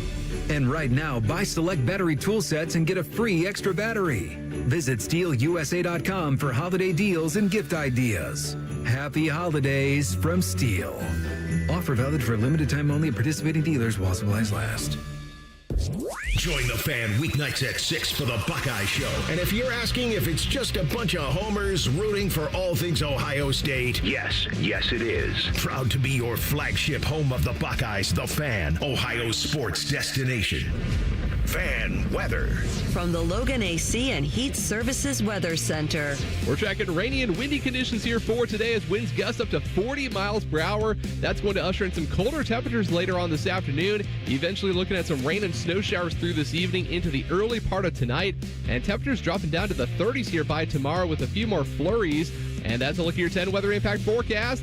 I'm meteorologist Aaron White here on 97.1 The Fan. Bet365, the official online sports book of Rothman and Ice. Whatever the moment, it's never ordinary at Bet365. The Fan, Ohio sports destination. Rothman and Ice present In or Out. Just a little of the old in and out. Indeed. All right, look at that. The production guru in the break. So, Rhymes, before you get into like the full ins and outs, we can play the Big 12 commissioner. This is Brett Yormark, who blasted Notre Dame's athletic director, Pete Bavacqua. And everyone's on the offense now after the Irish were left out of the CFP field. And here's that. I will say this, and I'm a little outspoken about it. I don't like how Notre Dame's reacted to it. So okay, I think Pete's his behavior has been egregious. It's been egregious going after Jim Phillips when they saved Notre Dame during COVID. We all knew, and it was very transparent. Hunter was very transparent about it. The chair, that as Notre Dame and Miami got closer together, head-to-head would be a factor. Okay, BYU lost.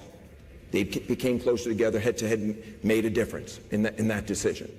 So I think he is totally out of bounds in his approach, and if he was in the room, I'd tell him the same thing. Love that. Standing on business is what I heard right there. So let me, if you don't have a program at home, I'll give you the cast members that he was talking about. So Jim Phillips is the ACC commissioner. Yep. And Hunter, who we referred to as Hunter Yurachek, is the CFP committee chairman. So there's the playbill on those guys. Yeah. Brett Yormarks, he's a Jersey guy. He's from New Jersey. So, if you ever met somebody from New York or New Jersey, hey, take it easy. They got some edge to him, man. And so I believe him. Like, he would say it to his face because it went a little too far. Like, going to bat for your program and digging in and saying, okay, we felt like we were wrong to a certain degree, but to continue to do it. And then, like he said, go after the ACC and the commissioner down there where they have supported you and welcomed you in and kind of helped out your resume in certain spots. Like, it just wasn't the time and place for that. So Notre Dame's AD argued that the ACC, and I don't know this for a fact, singled out 2-loss Notre Dame to elevate Miami. And that's where, so there's a lot of personal stuff going on. We didn't appreciate the fact that we were singled out repeatedly and compared to Miami, not by Miami. Miami has every right to do that, but it raised a lot of eyebrows here that the conference was taking shots at us, end quote. Whatever. It's Miami's their squad. It's their. I mean, that's what I'm saying. I mean, you guys kind of rent. Right. You don't own. Right. Like I feel like, and Miami won the head-to-head. So I think this is a fun little deal. It's bad for the tournament. I think we can all agree on that. But it's bad for the tournament that Notre Dame's not in it. I'm not going to scream from the mountaintops that they deserve because in this format they didn't. In this format, I won't be thinking about Notre Dame when we kick it off. I'm good with where the bracket is right now. Like, I'm not going to feel like I'm missing much as a college football fan not watching Notre Dame play. Because I would feel differently, AR, if maybe they did win one of those games or there was a big-time game down the stretch to where they did win that one. For me, respect their body of work. But, yeah, I'm good not seeing Notre Dame in the bracket. I'm of the opinion that that's a dangerous team that got left out. That's not a throwaway team. Because they were beating up on average teams? I felt like they had improved. Okay. I felt like with that running back, there's always a chance. And he can go. And their quarterback's going to be nice. Carr will be a due for them next year. And the fact that he coached them to a national title game last year and that they have a little of that experience going for them. But they say they had the greatest 10-game win streak of the college football. That was a mistake by him. That was reaching, and that was stupid. It's crazy, man. Because he had nothing individually to grab onto. Like What Matty happened said, in the first two? He had like Matty said, he had no monster victory to grab onto and say, this is who we are. Correct. So what he had to do is take 10 of them and, mush them together and then say, this is who we are, that we're on a 10-game win streak, that we haven't been beaten, that even though we lost those close ones, that we are a hot team. Yeah. Either way. All right. Take over, my man. All right, this is kind of a two-parter. Are you in or out on frozen pizza? Oh. Any pizza. Okay. I don't know if you had frozen or... Well, I prefer sitting down and having it setting served. up the second part. All right. The second part is, are you in or out having that frozen pizza at midnight? Oh, yeah. Well, Matty wouldn't be. He's not going to eat after 8 o'clock. Plenty of times I've done that. Recently? We've cranked out pizzas at 3 a.m. Oh, when? Hopping out the Uber, coming home. I'm starving. It's time to get it in. But in the last year or two? Yeah, for sure. Absolutely. Amazing. Yeah, I'm all in on that. Like that's good. It's not great for you to do that, but there's just something about out late night, coming home, remembering, I got a nice DiGiorno up there. It's time to get busy. Firing that into the oven? Yeah, that's a things are rising, and I need a rising crust. No, I like it. I'm not mad at it. Pizza, only thing I'll say, AR, is I've never liked pizza for breakfast. I've never been a whole pizza in the morning guy. No shot. I've never liked that. I'll eat it, but it's not great. Yeah. Right, it's okay, right? It's I can't tell you the last pizza I really consumed as a whole pizza after midnight. Haven't done that in a while. I asked because I almost did it last night, getting back from the game and everything, and I was just like, you know what? I'm tired. It's time for the baby to eat, so I'm going to feed her, and then I'm just going to have like a couple snacks, and I'm going to hit the hay. Okay. What kind of frozen pizza was it? It would have been a Jack's. Okay. I like the thin crust. It's nice. Okay. AR, you and I like quality. The California Pizza Kitchen frozen. The barbecue chicken one's a win. Those are good. That's always a win. It's a kind of a crumbly, flaky crust situation. I like that. But you're in an exclusive club when it comes to the pizza. Get my frozen pizza shipped in on dry ice and styrofoam 2 a month. I'm the Jelly of the Month Club, except it's pizza. All right. Shout out Isaiah for finding this stat for me. But no Ohio State player has finished second or higher in the Heisman voting since Troy Smith. Are you in or out on Julian Sayin finishing at least second in the Heisman Great question by Isaiah. And yeah, I'm getting it right today, Isaiah. I'm sorry. I was calling on Saturday. AR was calling him Zeke. I was calling him Isaac. Like, what am I doing? And I told him, I said, listen, please correct me if I'm getting your name wrong. Don't let me do that. Isaiah, I got you, big dog. Good to see you again. Do it right on the air. You and Tyler Danforth are doing a heck of a job. Felt horrible after the show, man. Hey, you were calling him Isaac. I'm like, oh, really? And he was just too good of a guy to correct you. And I went in there apologizing and said, no, correct me, big dog. It's your name. I want to get that right. It's a good question. You saying will he or does he deserve to be? Assuming Mendoza locked up one, is it going to be Sayin or Pavia that finishes second in voting? I think it's going to be Pavia. Yeah. I think Sayin and I think Mendoza is going to get the most. And So I the think streak Sayin continues. I think Sayin's going to split a lot of those votes among the Midwest people, the Big Ten voters, and all the Midwest people. And I think that's going to open up a Southern window for that kid to maybe get enough. So I would go probably, and listen, there's no shame. If you're not going to win it, I don't think it really matters whether you're second, third, or fourth, unless you're second by such a small margin that it's just a heartbreaker. I just found it crazy that how many players have been sent to New York from Ohio State that no one has finished second second or higher since Troy Smith. That's pretty well. Especially since they sent 2 with Fields and Chase Young the 1 year. Because it's going to come down to, I don't know if this is right, like the stats for Pavia are good, obviously, to be where he is. But then there's the team success and the stats for Julian. But I think you brought up a really good point about the regions, right? And the people that are going to be voting down there in the SEC, it just means more, all that type of stuff that they believe in, that maybe that can hurt Julian or will hurt Julian a little bit. You got Julian's stats in front of you? I can get that for you right now, big Yeah, because Pavia was, I think the one thing that I said earlier in the year was that if Julian Sayin breaks the record for the single season completion percentage, if there's nobody has been as accurate as he has been this year in the history of college football, that is massive. And that should be one that's not ignored. And that's a huge deal. And then Saturday night came along. Yeah. And he didn't have the Heisman moment. And Mendoza's had Heisman moments along the way. And Pavia, so Pavia was a 3,000-yard passer this season, but he had more than 800 yards on the ground. Mm-hmm.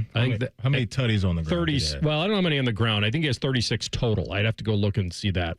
How does Julian's numbers stack up to those? Not completion percentage. 3,323 yards through the air, 31 touchdowns, 6 interceptions. An average of 9.3 per pass and a long of 87 this year. So now I think we got to talk about the completion percentage, though. What's Diego's? Where did he finish? I don't know. Oh, I thought you had it up. I was just looking at general stuff. Let me get that for you real quick for Pavia, because that could be a pretty big difference maker. I just think winning that game on Saturday night would have. I've got 71.2. For Pavia. And how many rushing touchdowns are you looking at? If you got that rhyme time. We got 9 rushing touchdowns. Okay. That's going to be close, though, between the two. I think that'll be really close. Well, Love might beat him, right? Either be in the middle of them. I think he'll be 4th. Wow, is there a world that Julian finishes 4th? Yes. There is. Absolutely. Yeah, there is. Because if it goes Mendoza, Pavia, Love, and him, I don't think that anyone would have a huge issue with it. I mean, Love had a very impressive back half of this year, and now it's not enough to win the award, but almost 1,400 yards and 21 total touchdowns, and he's the one non-quarterback in the mix. And he has those eye-popping long runs, like those chunk plays that he rips off a lot. But I think it'll go the 3 quarterbacks and then Love. I think that's my guess. All right, we're going to come back with our friend Bobby Carpenter. Examine Saturday night and moving forward. That's in 2 minutes. Rothman and Ice on the Fan. This holiday season, save time and make memories. Diamond Seller is your one-stop shop for luxury gifts, from diamonds to watches and the finest jewelry in the world. Gift our iconic blue box and enjoy our guaranteed best prices. Visit Diamond Seller on Salmo Road or at Easton Town Center. 1877 Cars for Kids. KARS Cars for Kids. 1877 Cars for Kids. Donate your car today. Call 1-877-CARS for Kids to reach a friendly live agent. Donation's super easy, and your car can be picked up as soon as tomorrow. Call us now. 1877 Cars for Kids.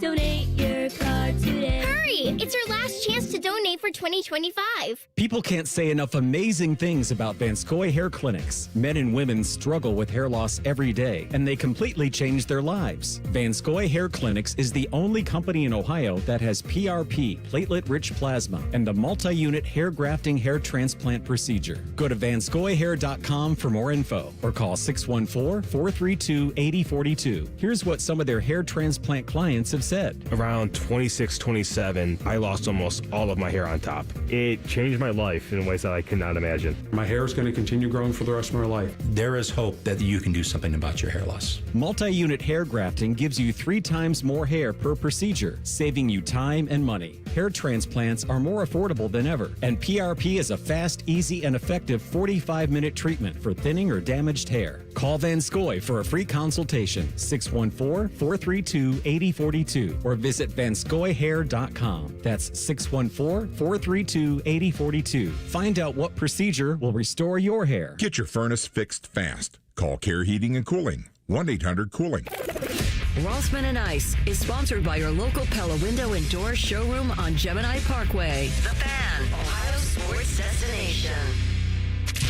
Dog friendly. And if you ain't down with that, this is Rothman and Ice. All right, it's that time of the week. We get to connect with our guy from the Morning Juice and the Bobby Carpenter Show, and then he takes the trips. He is Bobby Carpenter. My man, how you doing? I'm doing well, Rothman. I mean, outside of the fact that when my wife went through airport security, the guy checked her and looked at her stuff, and it's like, oh, yeah, the wrong birthday's in here for you, which I booked her ticket. So that's a good for me. The fine ladies at American said that I deserve a slap for that. But you know what? a 5 or 6, one could have slithered into the other. No one would have known. Well, listen, your excuse is valid, I think. You got those man hands and those big thumbs, and sometimes that creates an issue. And so I'm gonna let you off the hook for this one. At least I will, but I'm not involved in the travel, so I can understand. You're in 1st and 15 on the trip now, I guess. That's all right. I just got a no-whip steamed latte with some sort of mystical flavor in it, Rothman. So I know that you're a big fan of all those things, the strawberry shortcake, the and elixirs that's going on with that. Yeah. The potions and lotions and things like that. So is it true, Bobby, that you're headed down to Florida to do an interview for the linebacking job at USF right now? Is that where we're headed? That is not accurate. I'm actually heading due east. I'm heading over to Washington. I'm going to one of the White House Christmas parties this evening, so pretty excited about that. Hopefully everything ends up good. A lot of probing for that one too, Rothman, to make sure that you're clear in security, if you will. Yes, there have been a lot of weird stories about things that have been smuggled in there. I would not be the guy to try to do that, but I thought maybe they were sending you in there for some hard, honest manual labor on the East Wing or something. Oh, yeah, Coach. I could get there, crush out some of that plumbing and HVAC, get it nice and plumbed up right, the pipe master himself, send him in there to get that done. So, yeah, that may have been part of it. And then maybe I'll swing down to Tampa, see how my boy Hartline's doing there. And, that's, Rothman, you always said that place down in Tampa, it's a place where a guy could really get some things done. And maybe coaching linebackers or being a squire to a man on the beach is something else I could look at too. Yes, I spent many a night there in Ybor City in the 90s, but I digress. Let me ask, let's Matty, here's what's amazing. Rothman, he actually sold his first producer to somebody down there to be kind of a squire for an older man. So you needed the work.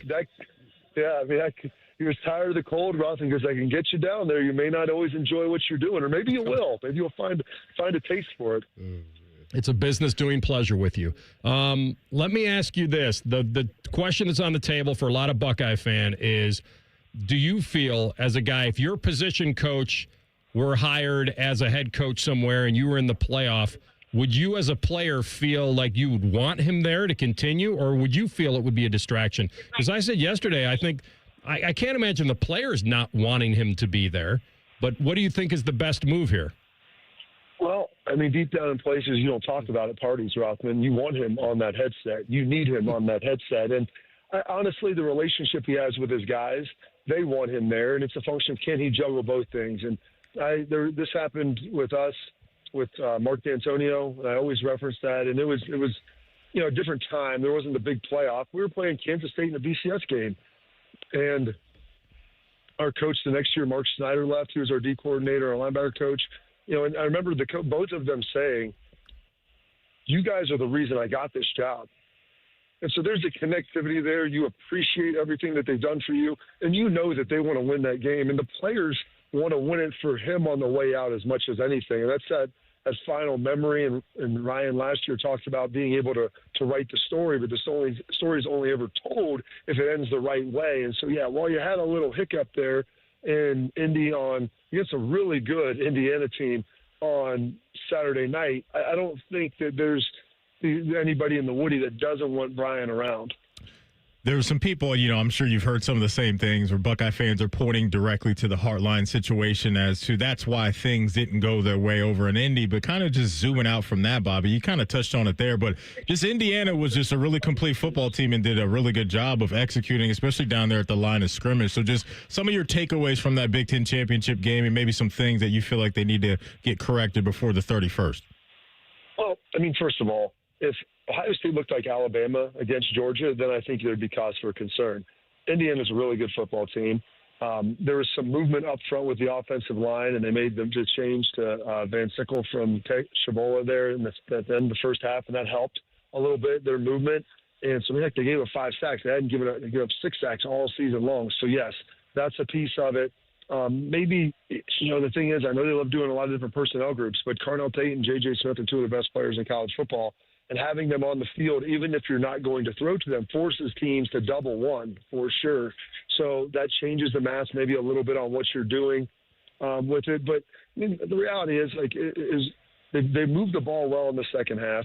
You got to be able to sneak it and get a first down. You've got to be able to make a 30-yard field goal, and you lost by 3 to what I think a lot of people view as one of the best teams in college football. So it's not like they went out there and got beat 28-3 and couldn't do anything. It just had kind of an eerie feeling, that 13-10, because of the Michigan score the year before, and felt like you got close, but you just weren't able to ever punch it in and really take control of the game. When you were watching it, was it interesting for you? Did it feel eerily similar that they got too conservative, or was that just the situational coaching in the feel for the game, that Indiana was very good up front, and maybe they're trying to bring in extra personnel to combat that? Because most of the complaint was that Ohio State got conservative in that game in the play calling. Where were you on it? I don't know that they got conservative. If you look at the rushing and you take out the sack yardage, because it's weird in college they put that in there. Yeah. I mean, Bo Jackson rushed for about 5 yards a carry. Like, they moved the ball pretty well. Like, Indiana's one of the best defenses in the country. And they went for it on 4th down. They threw a pounce on 3rd and 1, play action. So, like, people talk about, the conservative play call. I mean, dude, it's 3rd and 1. You're throwing a play action pass, 4th down. You're sneaking it. I mean, I don't know what you want the guy to do. Like, I mean, run a double reverse on 4th down. Like, is that the solution? So I felt like Ryan was aggressive. And then at the end, I mean, you miss 1 4th down. You've got a 30-yard field goal.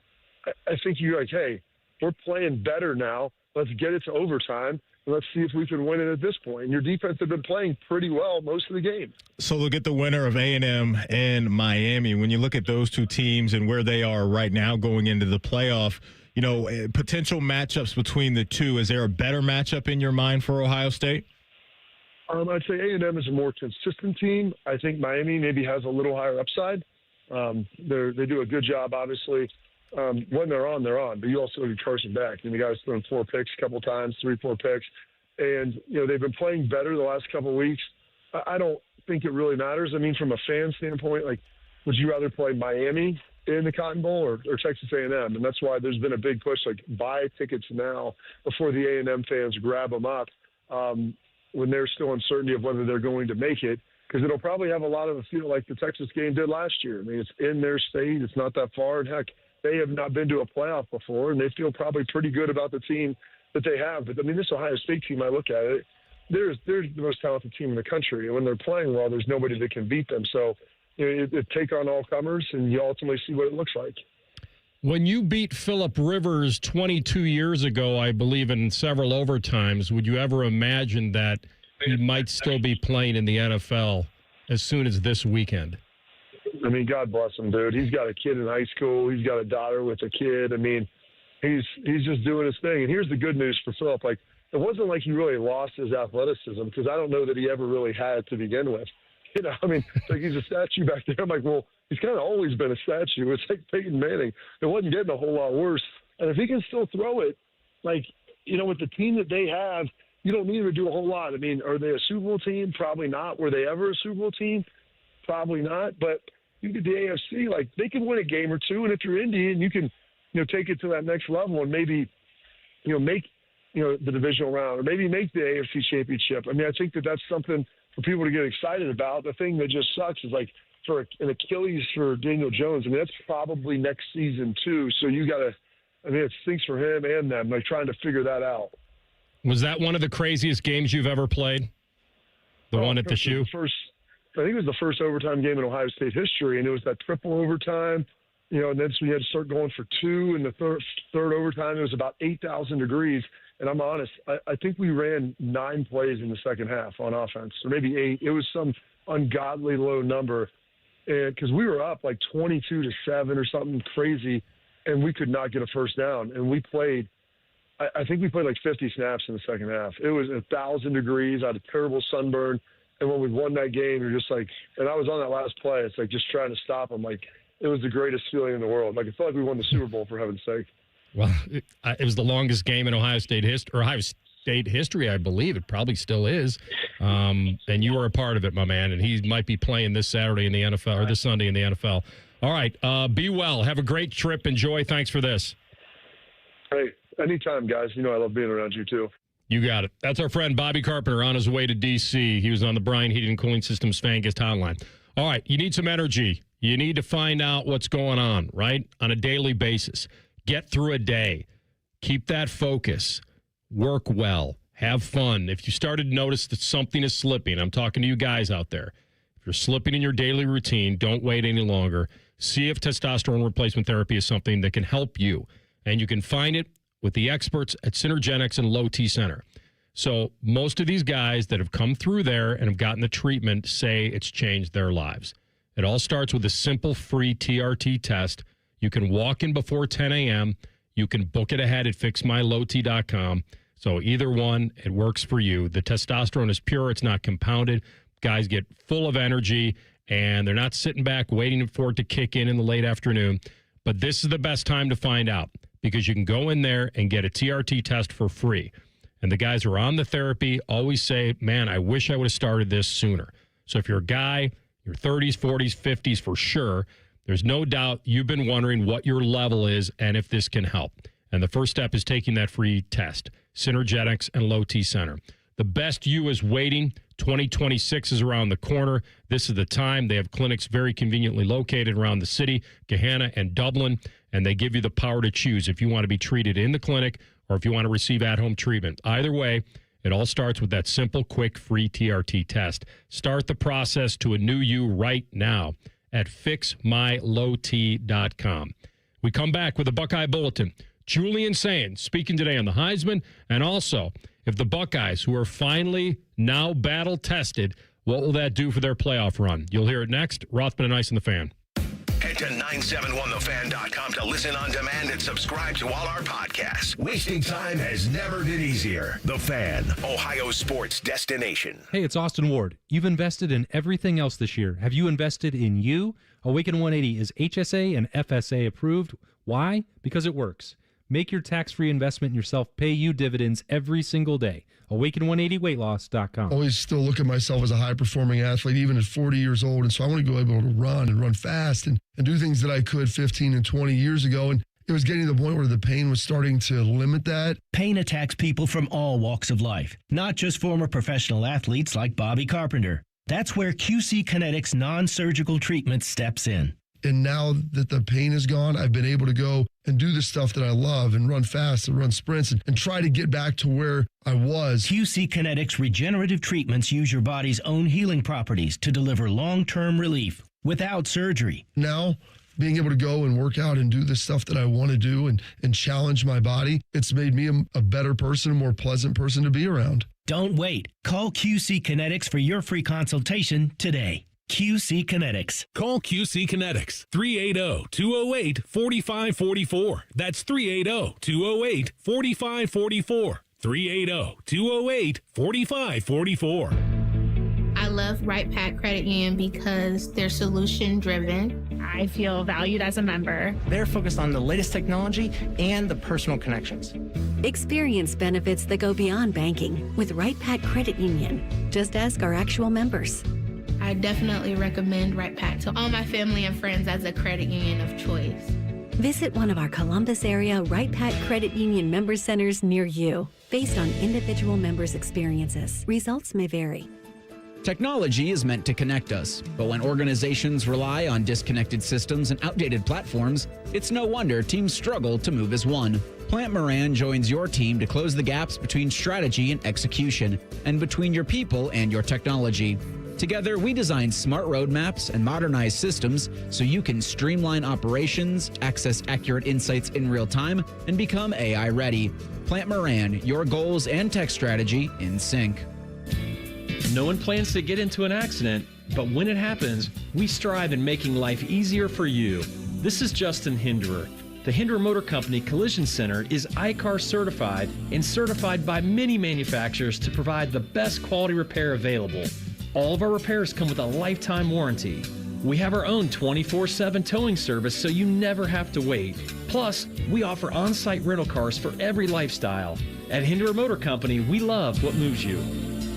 Every child deserves a safe, loving, and permanent home. Help the Dave Thomas Foundation for Adoption find families for children who've lingered in foster care the longest.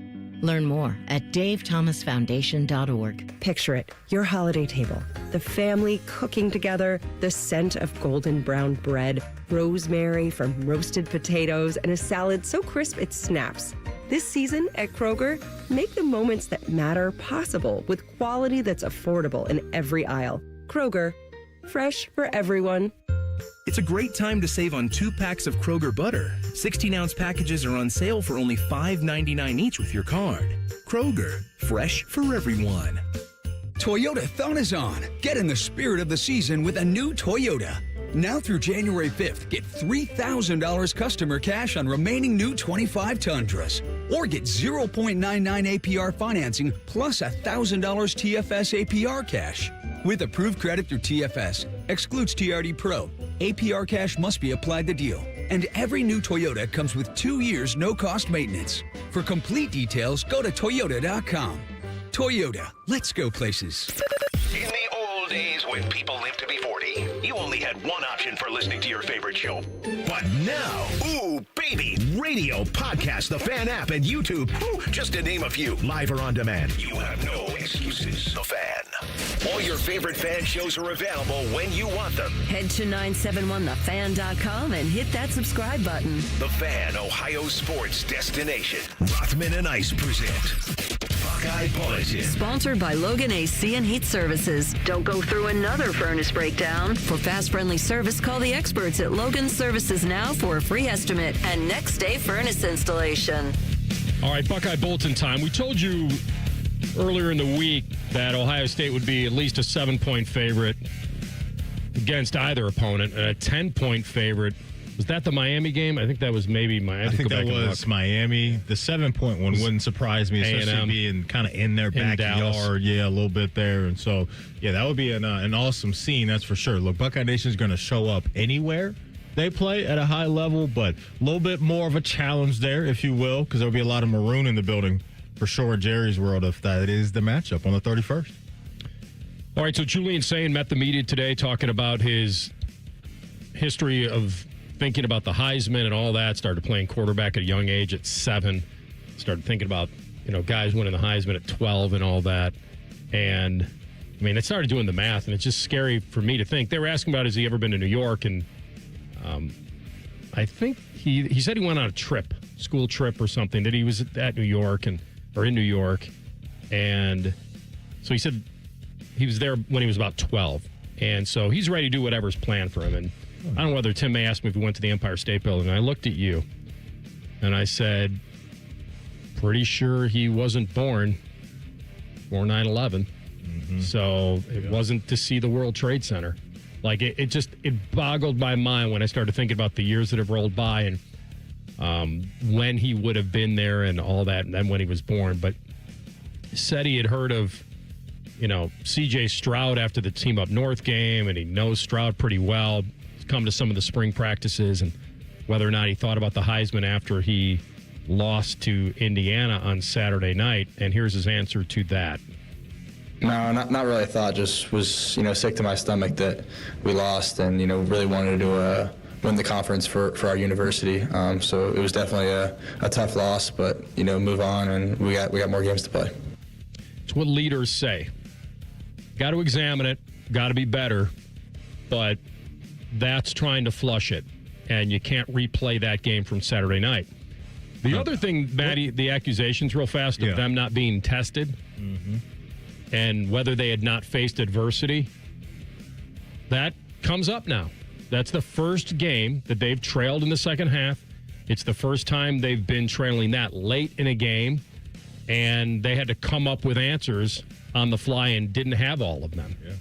So now they get to have that experience hopefully work for them. Here he is on whether that loss prepared them for what they're going to see in the playoff, which are now completely, mostly equally matched teams. Yeah, I think it definitely, lights a fire under when you lose a game like that. But we're excited about the next matchup, and we'll get it right and get it back on track and get ready to go for the next one. The game on Saturday just highlighted what's so important. No matter how much talent you have at quarterback, no matter how much talent you got outside or in your backfield, the O-line just got to do their job. They just have to do their job. Wasn't a good day for them, giving up 5 sacks on the day after giving up only 6 all year. And so, of course, you're going to see an offense that's clunky. Now, they did have their moments where they didn't execute in one of the most important areas of the field in the red zone. But if the offensive line can get things in order and Coach Day and his crew can figure out the guys that they're comfortable with up front, and then they go out and execute, you're looking at the path for them as far as the settings of where they're playing. It's going to be a game in Dallas, a game in Arizona in a dome, and then they'll go down to Miami and keep your fingers crossed that there's no rain or anything like that down there. But there should be, if they can get to the national championship game again this year, settings for the offense where they're going to be comfortable and should be able to do anything and everything that they want to do if the offensive line can show up. So that unit is going to be motivated for the next couple of weeks because they're going to have to hear it. I'm sure they're feeling it themselves and hearing it from Coach Day and the crew over there. But that was one of the things that I know jumped out to a lot of people as a negative coming out of the game against Indiana, is how the defensive line and the defense as a whole for Indiana really showed up and kind of exposed the offensive line for Ohio State.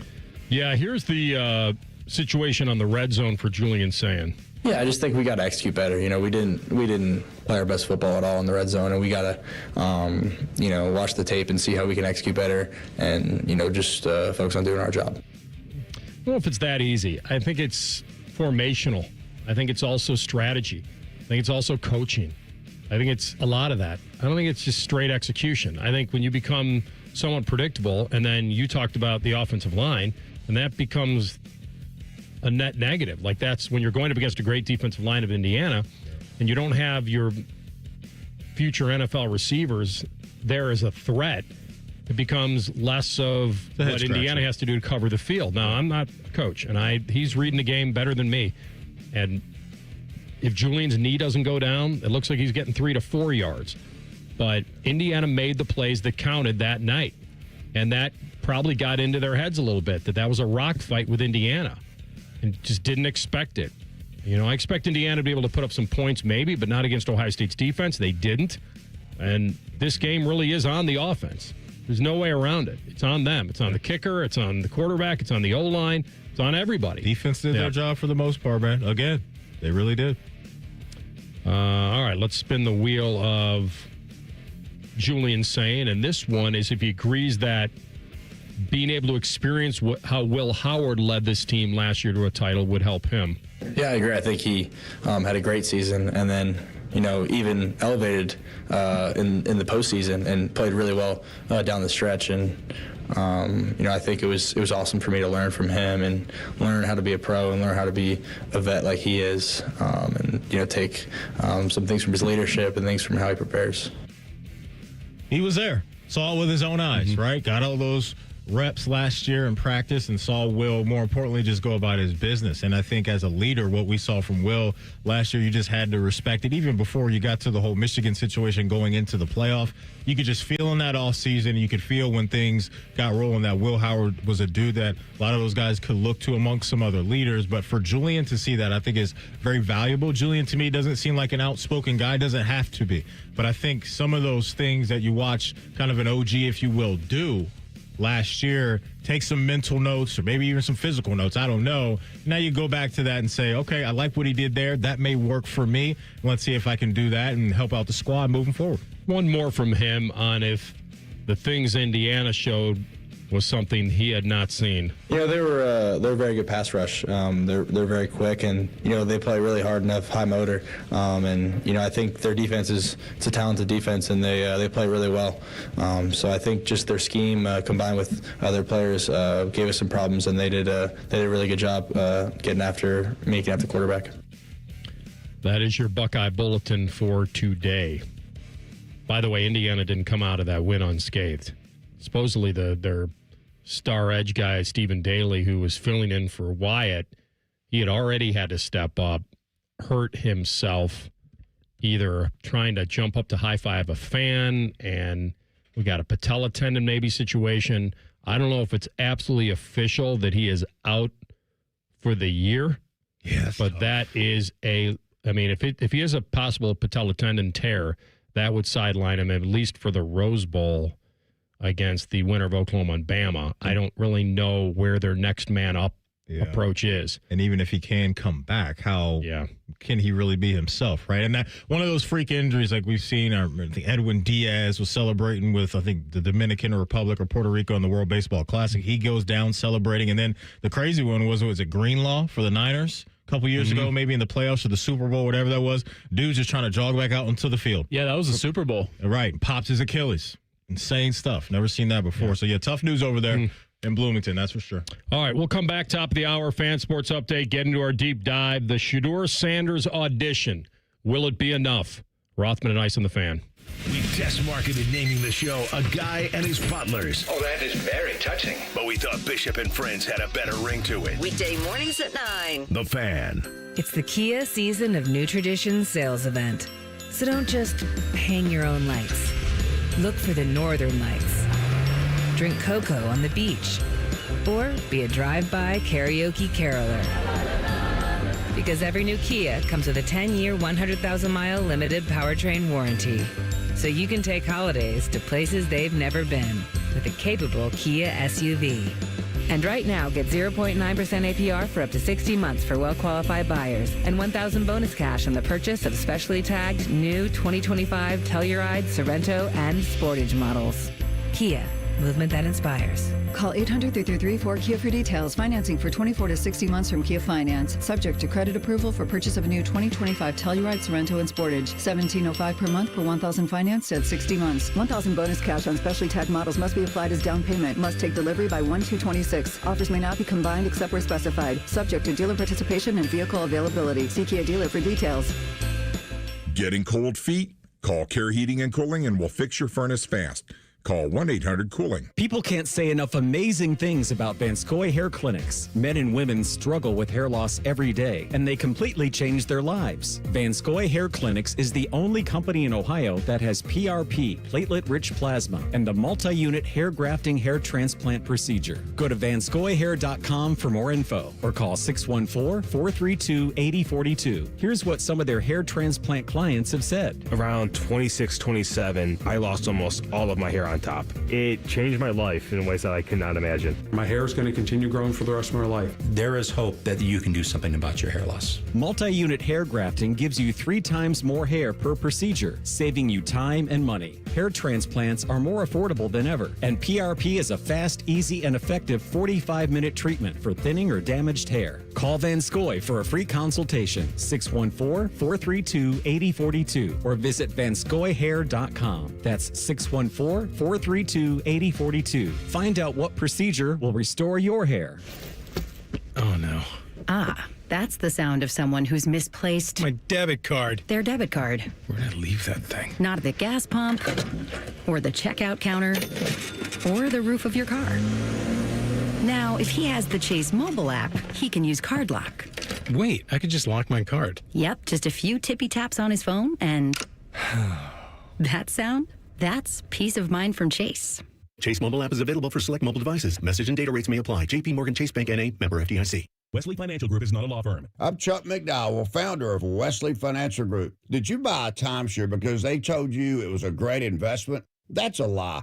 Most timeshares can be bought online for $1. To find out what your timeshare is worth and to cancel it, call us today and we'll send you our timeshare exit kit free with all your options for cancellation. Call Wesley for your free exit info guide. 800-691-9999. That's 800-691-9999. From military life to a rewarding career in IT. Kickstart your new journey in a matter of months in the fields of IT and cybersecurity, including AI. Learn more at mycomputercareer.edu/CWP. Financial aid is available for qualified students, including VA benefits. Hey, it's Anthony, and it's Happy Honda Days at your main Honda of Dublin. What am I going to give you? How about rates as low as 0%? You want no payments for 90 days? You got it. Do you have a trade-in? I'll make sure Rich gives you an extra $1,000 for your trade. Yep, an extra $1,000. Or I'll slide you right into a brand new Honda with leases starting from only $239 a month. Happy Honda Days right now at your main Honda of Dublin on Sawmill Road, just south of 270, or online at yourmainhondaofdublin.com. Broadcasting from the Lindsay Honda Studios. Honda makes the cars. Lindsay makes the difference. Visit lindsayhonda.com. WBNS-FM, HD1 Columbus. Good afternoon. I'm Jacob Reimer. The 91st Heisman Trophy ceremony is Saturday night in New York. Ohio State's Julian Sayin is one of 4 finalists, along with Indiana's Fernando Mendoza, Vanderbilt's Diego Pavia, and Notre Dame's Jeremiah Love. Sayin and the Buckeyes have 21 days until the Cotton Bowl, and the QB1 spoke with the media today and mentioned how he's prepping for either Texas A&M or Miami. Definitely gonna watch both. I'm excited to watch the game. I think the 20th, right? I'm excited to watch that one, and just be prepared for both because they're both great teams, and either one of them could win that game. The two teams will meet in College Station on Saturday, December 20th, and Ohio State will take on the winner on New Year's Eve. In baseball, first baseman Pete Alonso has signed a 5-year, $155 million contract with the Baltimore Orioles. Alonso spent 7 seasons with the Mets and now will make home in Baltimore. This update sponsored by Roosters. For every $50 you spend in Roosters gift cards this holiday season, you'll receive a $10 Roosters bonus buck at roosterswings.com. Most shows just skim the surface, but Rothman and I feel like the biggest story of the day deserves a closer look. It's time for a deeper dive. Sponsored by Low T Center. Low T Center, reinventing men's health care. Final hour of the program, Rothman and Ice. Programming note, we'll have Damon Severson for Hockey and Hounds at 2:30. Nice of Sevo to come in on a day off for us, and also coming off a loss. So we'll have him at 2:30. A nice doggy for him. All right. So the Shedeur Saunders audition. Let's get some things out of the way first here, because I don't remember what he said exactly when he was pulled off the field for that 2-point conversion. I said yesterday that if I'm evaluating the most important position on the team, quarterback, I want to see him in every single situation. I can't simulate the pressure in practice. So that was a game that they wanted to win. It was a game they could have won, and it was a 2-point play. Now, we had Tyvus on yesterday, and he said, the play would have worked. Guy's got to pitch the ball. What happened? Like, if there's a brain cramp. He liked the play call. He liked the play call. So I'm not truly playing results here, because even if Shedeur runs that play, it doesn't mean they're going to get it. Yeah. I was coming from a theory of, I don't care. I'm not making the playoffs. I want him to experience every situation I can with pressure attached to it. I need to find out as much as I can. And that's why people are accusing Stefanski of just not caring, of just like, well, maybe you don't want him to be your quarterback of the future. Yeah, there's a lot of that out there. So there's out there. There's a lot of that. I think it was the Raiders game. Yeah, it was the Raiders game to where the post-game speech kind of went viral because Stefanski was going through like kind of a checklist of things that he liked and certain guys and their performances. And then he got to the end. It was like, yeah, Shedeur, good job.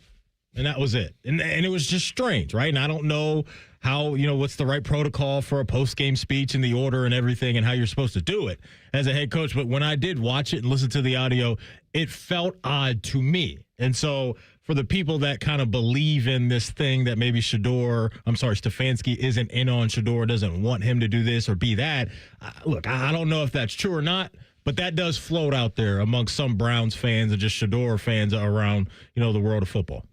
Oh, yeah. If you put out a poll right now for a Browns fan, you can kick somebody out of the club. Shedeur or Stefanski.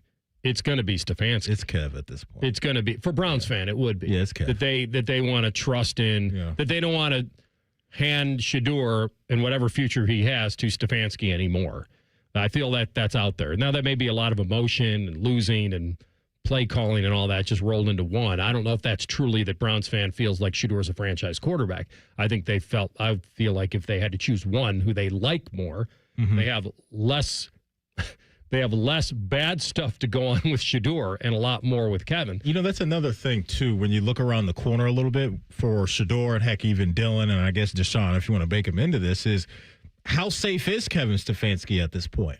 So let's live in a world that if Stefanski isn't the guy roaming the sidelines and the captain of the ship next year, that guy might look at that quarterback room and say, I don't know, man, we got 2 first-round picks. I might want to go get a vet. I know Tyvus has been throwing out the idea he likes Mac Jones, and that formula has worked for some teams around the NFL, right? You get the guy that's been around a little bit and kind of had to fall down and get back up. Your Bakers, your Darnolds of the world, even Daniel Jones for the most part this year. Maybe they go down that road, but all these guys may not even be safe next year if Stefanski isn't the guy, because that head coach may say, there's a guy coming out that I want, there's a guy in the league that I want. So none of this is really going to be settled until we get to the draft next year, because the offseason for the Browns may include new head coach, new GM, and when that happens, usually a lot of change happens after that. Not an awesome quarterback draft. Especially not if you're not at the top, which they won't be. Yeah, it's like Mendoza, and then it's kind of like, do you like Dante Moore? And after that, it's kind of, and what it was supposed to be this year, like we all remember the conversations we were having about, you got Nussmeier and your Sellers and Klubnik and just the Arch Manning, and none of those guys. Well, maybe Arch, yeah. Maybe like none of those guys really lived up to the billing for whatever reason. So you're right. Like this quarterback class at the moment seems fairly light. And if you're the Browns, I think the dream would be, maybe not to the level of what we saw last week from Shedeur, but if this guy can show you some competent things, keep things afloat, keep the offense rolling at a pretty high level, maybe you don't have to spend one of those first-round picks on a quarterback next year, and you can bolster your offensive line and, I don't know, maybe go grab Carnell Tate or somebody like that. Yeah, I was just looking at the mocks here, and I was thinking, not more position than anything, and who has a quarterback and who needs one. The Jets need one. Yeah. And the Raiders need one. Yeah. Tennessee does not. Nope. The Giants don't. No, they're good. They're good. So let me ask you this: do the Rams need one? Not for next year, but when do you start thinking about that? Because the Rams, I believe, have 2 first-round picks this year. The reason that I don't think about them is because they're going to have to draft a quarterback late first round, presumably this year, and I would think that they're going to be more in that Ty Simpson, whoever that floater is in the draft. They do have 2 ones, right, though? I think they have 2 ones. Or I'm thinking of somebody else. No, the Browns have one. But I'm pretty sure, because didn't the Rams trade with Atlanta at the draft this year? So they would have 9. Yeah, so if they'd trade with Atlanta. But I don't think they'd be drafting a quarterback there. No, I'm just saying, in this year's draft, do they think that maybe we can grab with one? With the second first-round pick. Wherever, you know what I mean? 100% they would, depending on who. If they like a guy that drops, or maybe doesn't even have to drop. Maybe they just like him, and he's available at 31 or wherever they'd be picking. Because there's a world where Stafford wins the MVP this year. Yeah. That's definitely in play. And then, look, you get that team into the postseason with that head coach quarterback combination that's already won a Super Bowl. Stafford may say, look, man, I've done it all. I'm gone. I'm going to kick it. Well, think about this, too. If the Rams do what people think they could do, which is maybe even win it again, right? Like win it this year, and Atlanta helps them out with a potential top 10 pick, then you got the Super Bowl, then a Super Bowl contender picking 9. Crazy. That would be big for them. They need Atlanta to start laying down. You think they could wait till next year and draft Julian Sayin as a Cali guy? Bring him out there? High enough. Where are they picking, right? How do you picking high enough? That's the problem. I think Julian, let's just say Julian kind of repeats what he did this year. Yeah, that's true. I think you're looking at a top 5, 10 pick. Use one of these picks this year. May have to do it now. Let me float this out to you. So I saw this. I don't even know whether I believe it or not. I'd have to hear it almost to believe it. So Shannon Sharp has floated this, seems like an insane idea for Shedeur Saunders, because what Shedeur battles is, and this is not his problem, but coming through the combine and all that he's got to be all in with his team, right? He's not one of those guys that wants to play maybe I can work my way out of here or whatever. Like, I just don't think that would be something he would do or want to do. But Shannon Sharp says, quote, I mean, I really hate to feel this way, but part of me is like, yeah, we're going to let him start the rest of the season. Oh, Bears, Bills, Steelers, Bengals. If I was Shedeur, I'd be like, no, I'm good. I've already shown you all of what I can do. Put Dylan back in there. Let's see what he can do. What is Unc talking about? This is not a mistake. They pick these games. He goes, why couldn't you name his blank the starter 3 games ago? Why was it week to week? Boy, he's on the sabotage trail. You can't be that petty if you're Shedeur. I think that's absolute craziness. He boycotting taking the field. Like I could that understand. Would go very poorly for him. I could understand the people that throughout the year we were getting reports that he wasn't getting any reps with the ones, and I think it was the 1 week to where he wasn't even named the backup or whatever that was. Like that was odd for me. That really didn't make sense. But to get to this point, I choose not to play and start a few games for them, and then have the head coach come out and say you're the guy the rest of the way. No, that would just be which is a good commitment from them. It'd be a massive fumbling of the bag from Shedeur if he did that. He's got a chance, Matty, to finish the season with a total of 7 starts. It's great. I mean, with the way the season looked to start the year, I think I was putting kind of the over-under like 5.5. It's a good sample. No doubt it is. And it's going to become again. And by the way, he's going to get the even feel of, we know the defenses you're going up against. We know who we are, and we know who they are. So he's not going to get this, okay, well, you got to look exactly the way you looked against Tennessee against this team. Mm-mm. Like, that's not real, and that's not fair. I'm with you on, did you say that you thought that they'd have to draft a quarterback or not yet? I mean, I think it's too early to see. I mean, he's going to get these games, but I don't think I would fault the Browns for thinking about it. But I wonder then, do they just throw Dylan Gabriel away? I don't love the idea of adding another young guy to the mix. You asked Schefter about Deshaun, which was great because I heard him say when you were asking, because you know how we kind of pepper him with Deshaun questions because he's so out of sight, out of mind. And I heard him say, like, who? And you're like, Deshaun, he's going to be around. Yeah, he's going to be around. Like, because who's taking him the money? Like, are you taking that money on if you're another team? That's just going to be, it's an odd dynamic because Deshaun's going to be as healthy as he has been in a long time when they start I love this. OTAs and mini camps and all of that. And so, like, give me a Shedeur versus Deshaun battle. Like, give me that. You're already Shedeur under his wing. Yeah, people are saying he's been good behind the scenes and all those things, but I think that may be easy to be in that kind of headspace when you know you're not fully healthy. As a competitor, when you're fully healthy, maybe that changes the dynamic just a little bit, but you're already at 3 quarterbacks in your quarterback room next year. And adding another one to that, unless Shedeur just falls flat on his face, then it's kind of like, all right, we're drafting a guy. But I think with kind of But only one makes $46 million a year. True that. But some of the things that he's shown you so far, Shedeur, over the last few weeks, he continues to do that. Maybe you sit it out.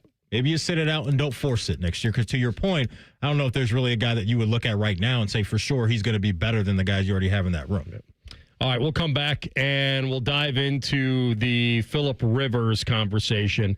And if he plays, will something turn into a lock here? We'll talk about it next. Rothman and Ice on the Fan. If you consider yourself a Buckeye fan, you've come to the right place. This is your heritage sports talker and home of Ohio State athletics, The Fan, Ohio's sports destination. Imagine the perfect chicken tender. Crispy, juicy, for lack of a better word, tendery. Now imagine these perfect tenders at Wendy's. 'Cause they are.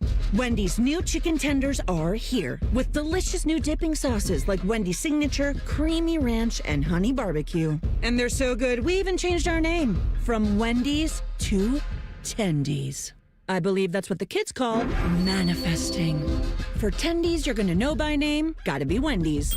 At participating U.S. Wendy's. It's really been amazing, the amount of people that I've had contact me, and the talk is generally centered around QC Kinetics, and whether it's a knee, whether it's a back, a hip, shoulder. He's always happy to talk about how QC Kinetics all-natural regenerative treatments finally gave him relief without surgery. That's former pro football player Bobby Carpenter. My message to them is do not wait and push off a week, a month, whatever it is. So if you want to feel better this summer, now would be the time to get in. If you want to feel better in the fall, make sure that you're getting in here so you can go out and play golf and do the things that you love and enjoy. Spoken by a man who experienced relief firsthand. QC Kinetics gave this former pro athlete back his mobility, his activity, and they'll do the same for you. Has really helped me in just my general quality of life. Don't wait. Call QC Kinetics for your free consultation today. QC Kinetics. Call QC Kinetics, 380-208-4544. That's 380-208-4544.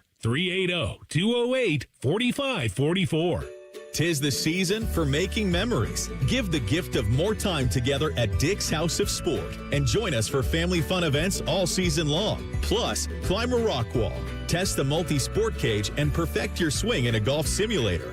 And shop the widest selection of the hottest brands like Nike, FP Movement, Adidas, Carhartt, UGG, and Stanley. Unforgettable moments start here at Dick's House of Sport. Visit dicks.com/House of Sport to see what's happening this season. 'Tis the season to not feel groggy. I know that's not how the song goes, but it's how the rush of the holidays can make us feel. Eric Reeser here and my friends at Hydrate Me Med Spa have the goods to keep you looking and feeling your best as the year comes to an end. 4 convenient locations in Central Ohio offering medical-grade IV and aesthetic treatments. If you're like me and get a little queasy at the thought of an IV, not a big needle person, I get it. But their staff of incredible certified nurse practitioners makes the process easy.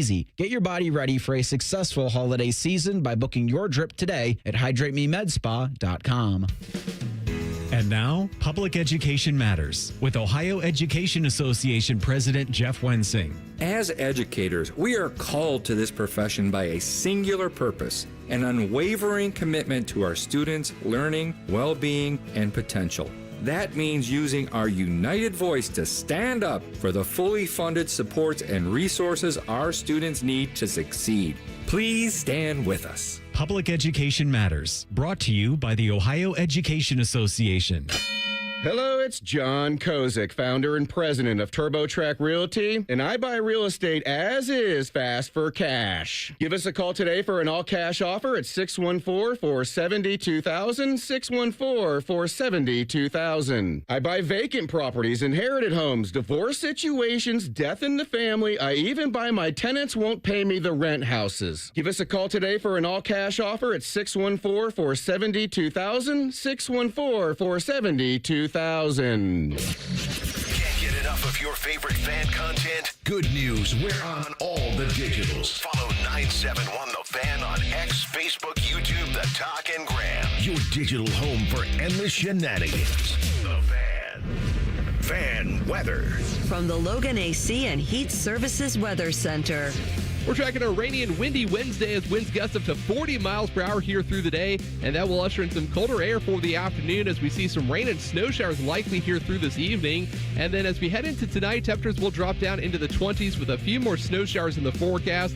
And that's a look at your 10 weather impact forecast. I'm meteorologist Aaron White here on 97.1 The Fan. Bet365, the official online sports book of Rothman and Ice. Whatever the moment, it's never ordinary at Bet365. The Fan, Ohio sports destination. Rothman and Ice present Pre-Snap Reads. Sponsored by Newman Roofing. Call Newman Roofing today at 614-NEW-ROOF. That's 614-NEW-ROOF. Or visit online at newmanroofing.com. All right, a little Bet365 time. Let's lock in because at Bet365, if you're a new customer, listen closely. Ladies and gentlemen, they got a great deal waiting for you. All you're going to have to do is bet $5, and after that, you're getting $150 in bonus bets, win or lose. So you could take that to $200. I wish, but it's $150. You could take that $150 and turn it into something bigger and better when you bet on spreads, totals, player props, or money lines. And keep those eyes close on the website and the app because they got great daily boost and super boost offers as well. All right, so the mental hedge came through. Okay. Told you guys yesterday, if you're a Buckeye fan, and this is the hardest bet to make because you're putting money on a team you don't want to win. And trust me, it sounds easy. I say it, and it sounds easy. And then when you get a chance to hit that submit button on that bet, it's the hardest one to make because you always want to root for your money. But it is the insurance bet. So laid the 3 with Illinois. And so if Ohio State wins the game, you're happy because that's what you're pulling for. If they don't, you win the bet. Yeah. And so we got that one in. Let me ask you, NBA guy. Okay. What about my boy Shea Gilly? SGA? What about Gilly with a 30-plus performance tonight? It's easy work. Against... Get that done with his left hand. Against Phoenix tonight? That's right. He had 37 against them at the end of November. I'm thinking of going back to the well on SGA with a 30-pluser. I'm here for that. All right. I'm here for that. I'm going to the other NBA Cup matchup, the historic NBA Cup in the NBA. It's not those weird floors, right, Matty? Yeah, I'm kind of here for some of them. But is that what this is? Yeah. Okay. Well, actually, you know what? I'm glad you mentioned that. In the Lakers game, Luka complained about the floor being slippery, and so I don't know if the Lakers are going to have theirs. I don't know if they got that corrected, but he didn't like that. Yeah, they switched it out for him. Yeah, they did, and so I don't know if that's continued, but you will get the Spurs in the Lake Show tonight. No Wemby. He's been dealing with an injury. I don't know if I want to sprinkle some coin on Hillbilly Kobe, a.k.a. Austin Reeves, or go with Luka to Don. I like Luka's juice on 5 3-pointers made at plus 180, but Austin Reeves right now at plus 210 for 4. A little bit more tempting to me, but I'm going to stick with Luka because he just, look, when he plays any team from the state of Texas, even if it isn't Dallas, he wants smoke with them all because he's still mad at them for trading him away. So give me Luka to Don. Luka Doncic 5 3-balls tonight, plus 180 over at Bet365. Download the app and see why it's never ordinary at Bet365. If you have a gambling problem, call 1-800-GAMBLER, 21 plus only. Must be physically located in Ohio. Terms and conditions apply. In-app only. And may the odds be ever in your favor. Slippery when wet. The floor. Dangerous. Call that a Bon Jovi. Look out for the Stephon Castle clamps. I don't know if he's ready for Luka just yet. The future is nice, but Luka's, that's a whole nother level. It's a whole nother level. When the Hall of Fame announces 15 finalists for the class of 26 later this month, Phillip Rivers may or may not be among them. Now, he hasn't played since 2020, signed with the Colts practice squad. I think that's official today. And joining the practice squad, which I said yesterday, is not impacting his eligibility. Just because he signed doesn't mean that clock resets. If he's an active game day roster guy, or any point he hits the 53-man, start it over. Then we reset it. Clock goes to 0, my man, which is okay. And my gut tells me that he's good with that because even going into the Hall of Fame, if he were to make it at age 49, Shefty thought not he a was big deal. Shefty was pretty confident that he's getting Were you in. surprised when I said that he's like I borderline? was. And would this comeback, if something magical happens, be the little magic dust they could put on his? Shefty was kind of like, I don't know if he needs it. He's in. I was like, okay. He's got 63,000 plus passing yards. That's a ton. That's 7th all time. You know what I want to look up? Longevity. What are you going to look up? Rhyme time, look this up for me. Career rushing yards for Phillip Rivers. Okay. Because I think we did this once for Tom Brady, and the number was crazy low. So you said 63,000 passing yards. Now he needs, this is when it becomes a little cool. By the way, if you want to consider him as a Hall of Famer, do it. He's an 8-time Pro Bowler. He threw for at least 4,000 yards and 23 touchdowns in 12 of his 15 seasons. Like, the consistency is there. If he could get to 649 passing yards, Matty. Yeah. He would pass Ben Roethlisberger. Now, my contention, Matt Stafford is only 277 yards behind Rivers for 7th. So Stafford might catch him then and pass him and all that. But my theory this morning was, I'm not saying this is a motivating factor for him, that he feels he's borderline Hall of Fame and he needs to prove something to voters at age 44. I'm not saying that this is his ultimate motivation. I'm just saying this kind of comes along for the ride a little bit. I think so. Just a little bit. Yeah. If it works out, I think it could help him. If it doesn't work out, I don't think it's going to hurt him. I think he is who he is. But this could be something that gets back into the forefront of people's minds. Mm-hmm. And he was asked, he said, I hadn't given a thought about actually even playing until 48 hours ago. So here he is. I think it's a very cool story. I hope it happens. Yeah. Selfishly, I want him to impact Warren at tight end because I have him in fantasy. And I'm a little wondering how that's going to go because he's been great this year. And now with Danny Jones. History tells us anything. He and Antonio Gates had a great combination. Find that tight end, going man. Back to something he's comfortable with. And nice little nugget Shefty dropped on us earlier. He was coaching some high school. And the offense that he was running for his high school, hey, that's the offense that he's playing. So he knows it. And he and Shane Steichen have worked together in previous years with the Chargers. Have you found the number? I have. So total rushing yards for Phillip Rivers in his career. You guys want to take a guess? Sure. I'm going to guess it's... What did Brady have? I don't remember, but it was a nasty number. But this wasn't his game. won this game. We watched this guy play a long time. He scrambled. It wasn't like he couldn't move at all. He had a nice quick release. Like He couldn't move. Phillip Rivers. Oh, he couldn't move at all. Nah. He. I think he's got at least. I'm going 300. I'm going 300. So funny you just said that. I was about to say I think he has at least 300. All right, Price is Right rules. All right, or non-Price is Right. You want an Right. exact number? Well, I'm just saying. I'll go 3. If we did Price is Right rules, whatever you guess, I'm probably going to go 1 yard over. I'll go 347. Got to be calculated now because I'm going 347. All What's right, the total? Price is Right, Showcase Showdown, or item up for bids. What do you got? Well, if it's Price is Right rules, then I have only the option of going $1 or 1 yard or over. So 1 yard gets me from 1 to 348. Yeah. What do you got? That's such a good number because I was going to say at least 300. Now you got me going 350 or higher. I think since you said 349, which sounded high to me for you, that means you believe he has that many. All right, what's your number? Price is Right rules. This is not a good move. Oh, maybe. All right. I may be way low. Huh? You're already looking it up? No, I'm looking at Tom Brady's. What's Tom Brady? That'll help me. I want you to guess your number first. Yeah. All right, just because I'm reading the poker face over here, I'm going to go 350. I'm going to go 1 yard over. I can't believe that Cole has all these different folders and no buzzers for either of you guys. It's 601. Yeah, we were low. Double almost what we were thinking. Yeah, we were low. What's Brady's? I got Brady at 1,123. You know what would be really funny? What was his longest? Brady's? Yeah. Does it say? Gotta be.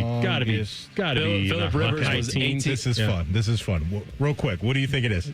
Phillip Rivers was 18 yards was his longest run. What's your Brady guess? I'll go 14. AR, real quick, what's your Brady guess? Longest run of his career? 16 yards. 22. And that was back in 2006. Crazy, man.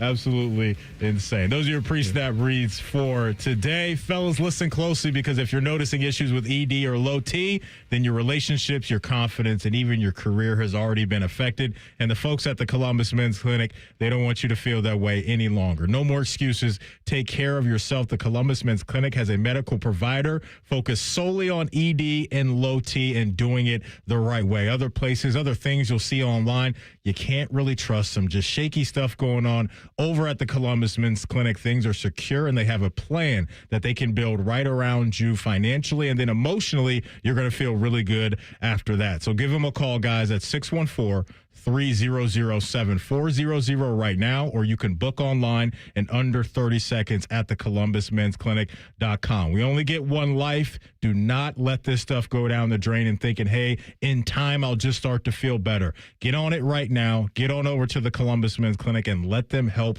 you out. Again, their number is 614-300-7400, or you can hit them up online at ColumbusMen'sClinic.com.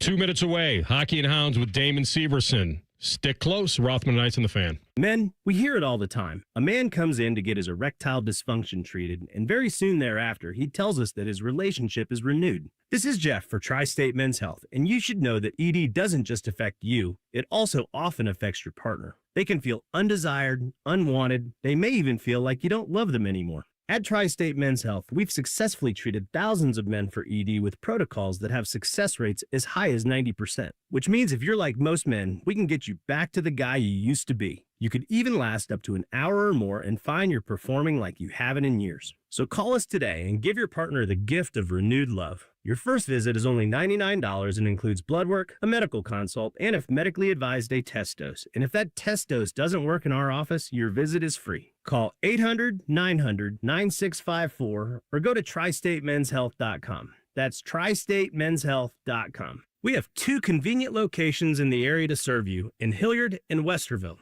Tri-State Men's Health, a Promenic restorative health practice. Getting the cold shoulder? Call Care Heating and Cooling and we'll fix your furnace fast. Call 1-800-COOLING. Life's better with Drive My Way from American Family Insurance because we know it's more than just a car. It's your escape pod, your adventure mobile, your memory maker. And we help protect the dreams that drive you.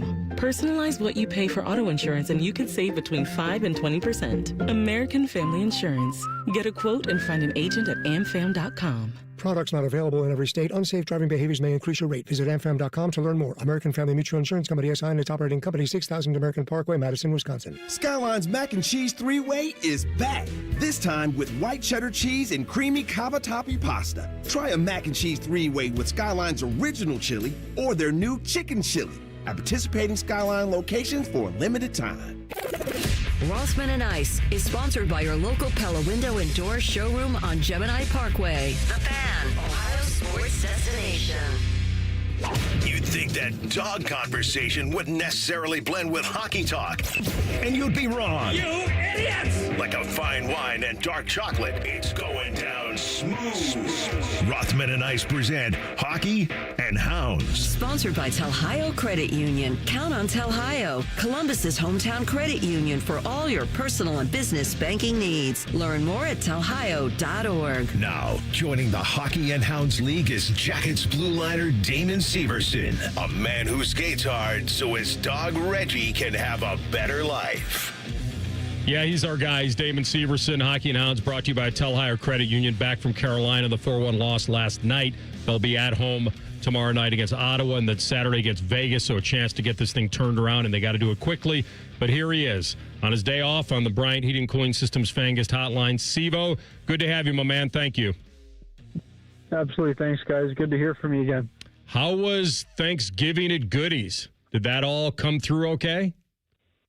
Yeah, we had a good time over there. There was a good crew of us that came over, and he hosted, did a nice job. They did a nice little spread for us, and it was good. Good visit. They brought Santa over and had some pictures with a lot of the kids on the team and stuff. So yeah, it was a great day. Nice calm evening just to get to relax and kick back and have some food and good laughs with the guys and their wives and kids. You mentioned Santa, Sevo. Are you a guy that gets the presents going early, or you're a procrastinator like most of us? I'm in the middle sometimes. We've just been on the road quite a bit here, like home road. So now that we spent a little bit of time on the road, I had a little bit more time to myself just in the hotel just to get some online shopping done. It's a few little places we go where I'm able to actually physically go in and see things without before making a purchase. So did a few things, got a few things done, but still a few more to go. So what's been following you guys a little bit is this trying to protect the lead. And listen, against Carolina, that's a top 5 scoring team in the league. So I don't think a 1-0 lead is certainly safe against them or really anybody in the league. But is it weighing on you guys just trying to seal up games? I know you kind of turned it around a little bit especially at New Jersey, and then you win the shootout at Detroit. You had some good feelings, the hard-fought overtime loss at Florida. But now kind of, does it just feel like that's just still kind of hanging over you guys? I mean, a little bit. I don't think as players, and I think my teammates would say the same, I don't think it's bugging us too much. We just have to find a way. Obviously, it's been kind of a bit of a theme, a bit of a narrative created, unfortunately, and we want to correct that and get back on the, when we get a 2-goal lead or a 1-goal lead going to the third in key moments, just be able to shut things down. And like I said kind of earlier when we spoke a few weeks ago, just try to get that next goal and not sit back and just try to play defensive hockey. But there's been a few games where we've done a good job of that, and there's been a few games where obviously it's come back to bite us a little bit here, and it's one of those things where we just try to avoid it as much as possible, but we just got to try to stay aggressive and not sit back, like I said, and let them bring the play to us. But when we get these leads, we're obviously doing something right to get the lead. It's just a matter of doing a good job and finishing games off and getting wins. Sevo, do you think that issue is more of a physical thing or a mental thing at this point? It could be a little bit of both, just depending on the game. Every game obviously presents different challenges and different teams, different players and whatnot. So I don't think we're necessarily tired at all by any means. We're all grinding our butts off and we want to win just as much as anybody in the league. But we're not tired at all. We feel like we can play with anybody. We feel like we got plenty of energy when the time comes and when we need to have it. And you can see we're digging in. It's just little things here and there, and Whether it's, like I said, just not being quite as aggressive as you need to be, or just a couple little chip-in mistakes, or maybe the odd turnover. But I think if we continue to play hard and just do the right things, I know it's a bit of a cliche, but if we do the right things, we're going to get rewarded more often than not. Yeah, listen, you guys usually rely on you've got skill on your team. You were getting some very good goaltending, I thought, from Jed early in that game, and eventually, the dam just breaks either on a power play or something. I actually loved your sneak it in there. You almost had that short angle, that really tough angle.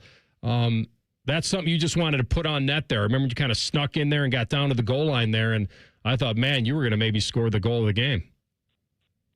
Yeah, it was just kind of a read more than anything. I think they were trying to – the goalie had the puck, and if I'm not mistaken here, the one you're talking was in the first period. The goalie That's had right. The puck.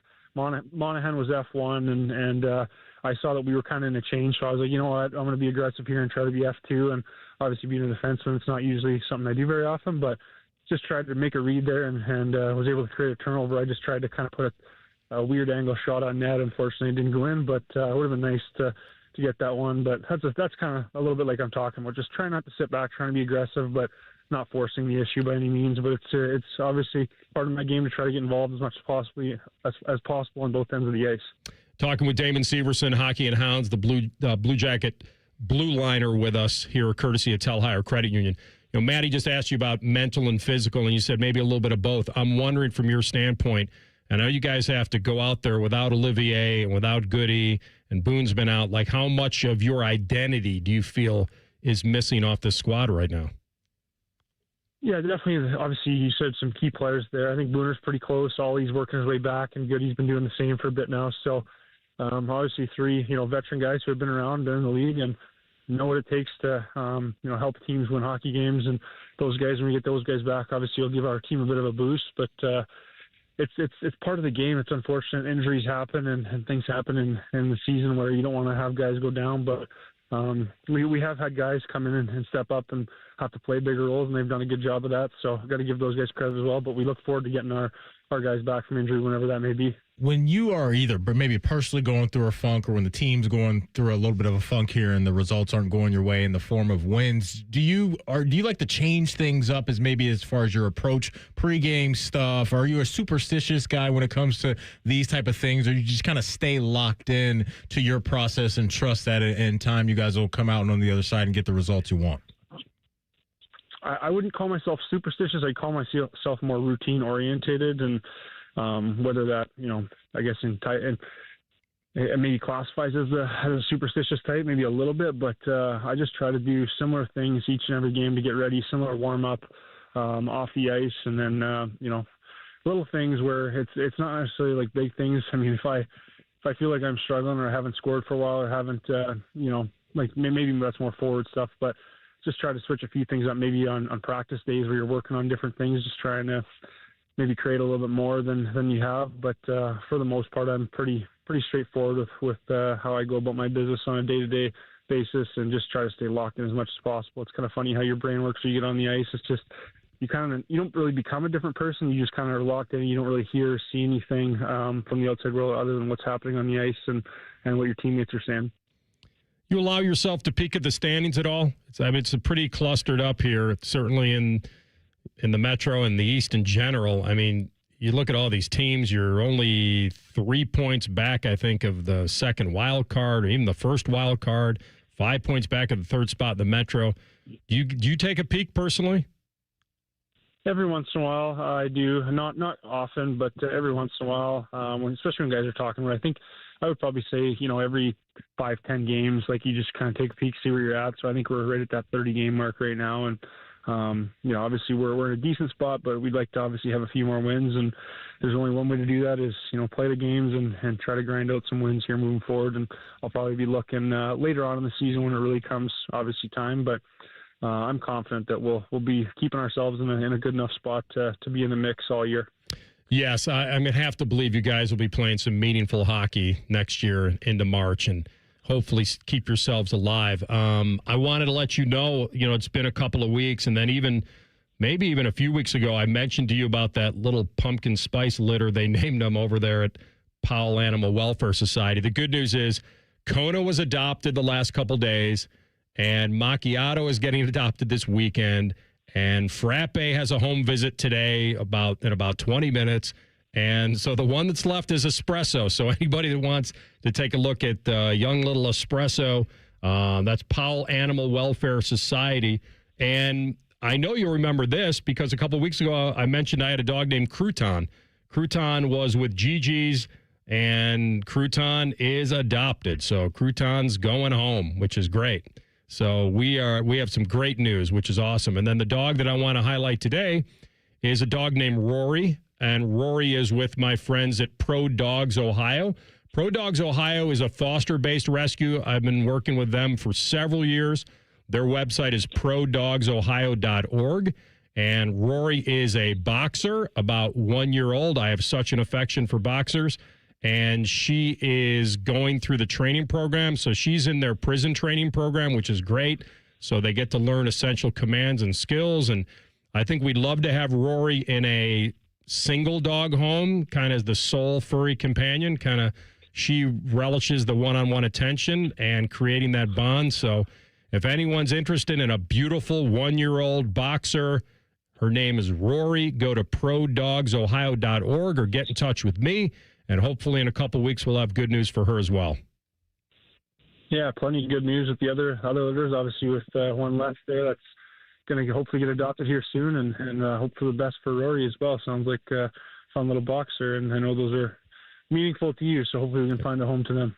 Thanks, buddy. Appreciate you. Good luck on Thursday, and thanks for doing this on your day off. It means a lot to us. Absolutely. Not a problem, guys.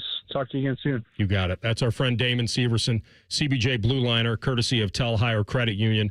Hockey and Hounds, they've been our sponsor since the very beginning, proudly serving Ohio since 1934. Telhire, Columbus's hometown credit union, and of course mine as well.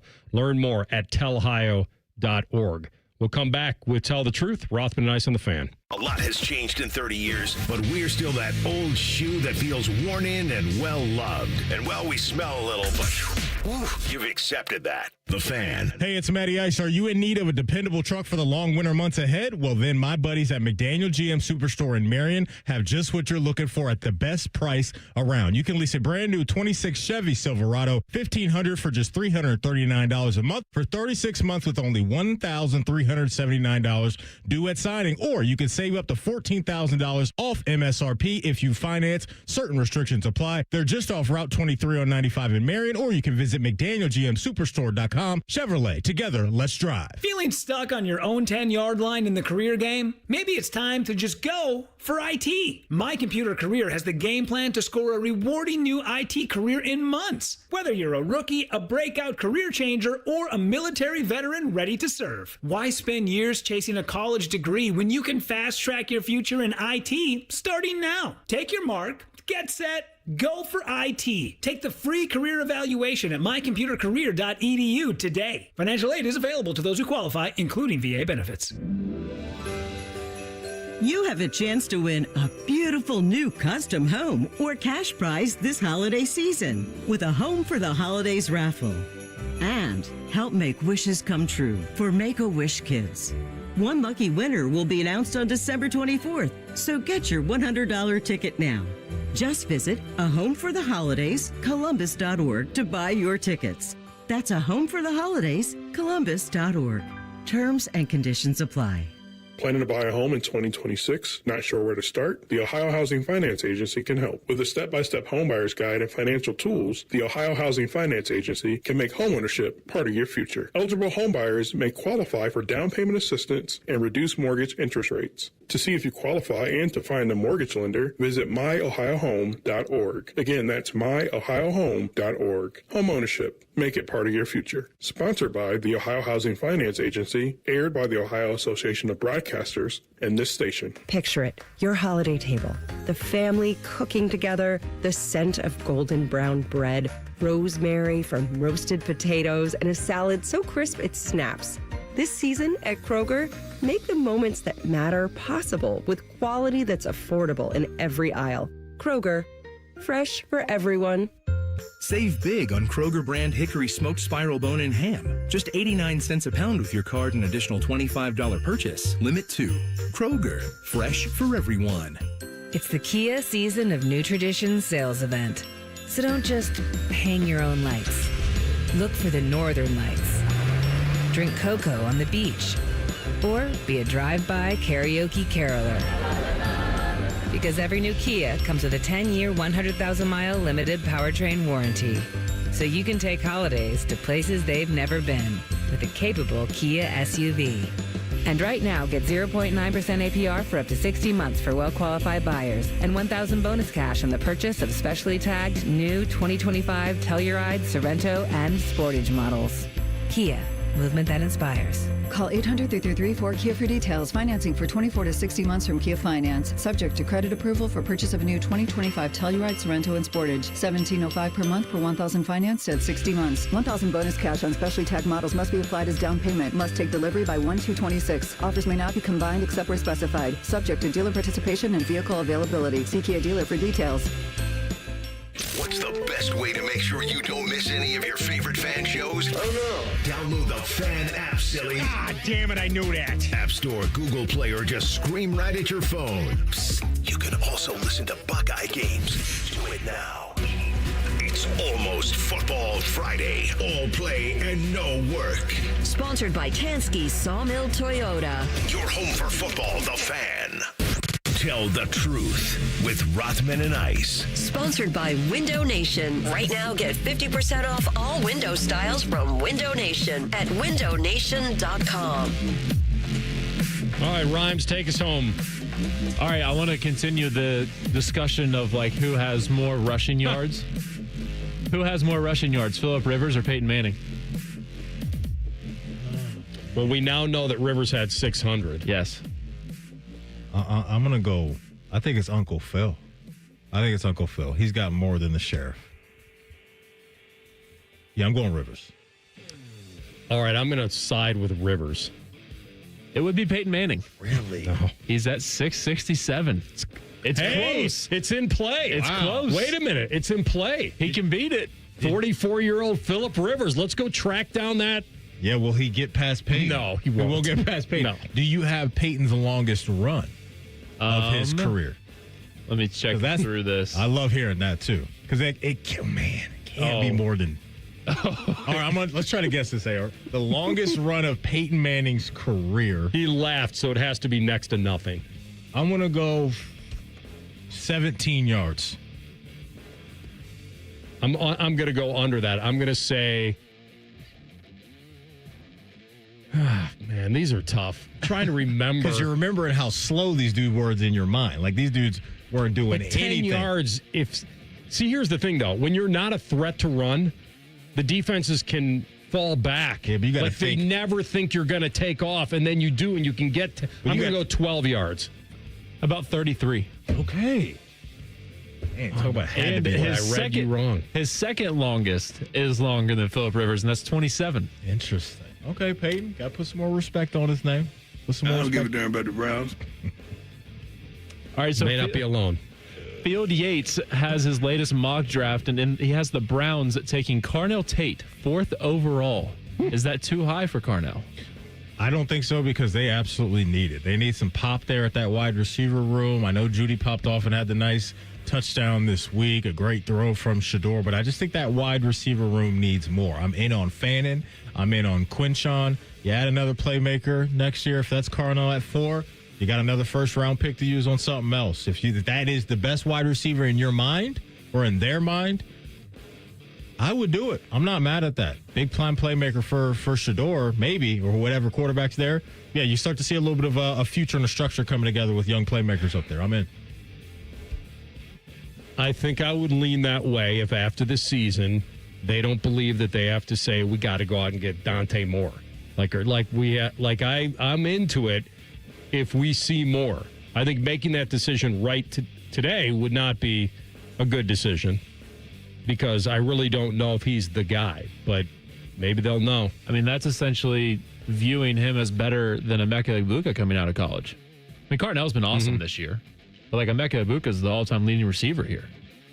Yeah, I mean, I think you got to factor into just what the classes are looking That's like, true. or, quarterbacks and all that. But I definitely hear what you're saying. I mean, that would be a great feather in the cap of Carnell Tate amongst some of the other receivers that got drafted to say, hey, like, regardless of what the class looked like, I got picked 4th overall. Yeah, that would be big time. And then you got my mind wonders, too, what type of, ceiling does that look like for Jeremiah next year? If he could stay healthy and where he may get drafted. Well, then So, he'd possibly he would be the number 1 pick. Yeah, over all the quarterbacks that are expected to go out next year.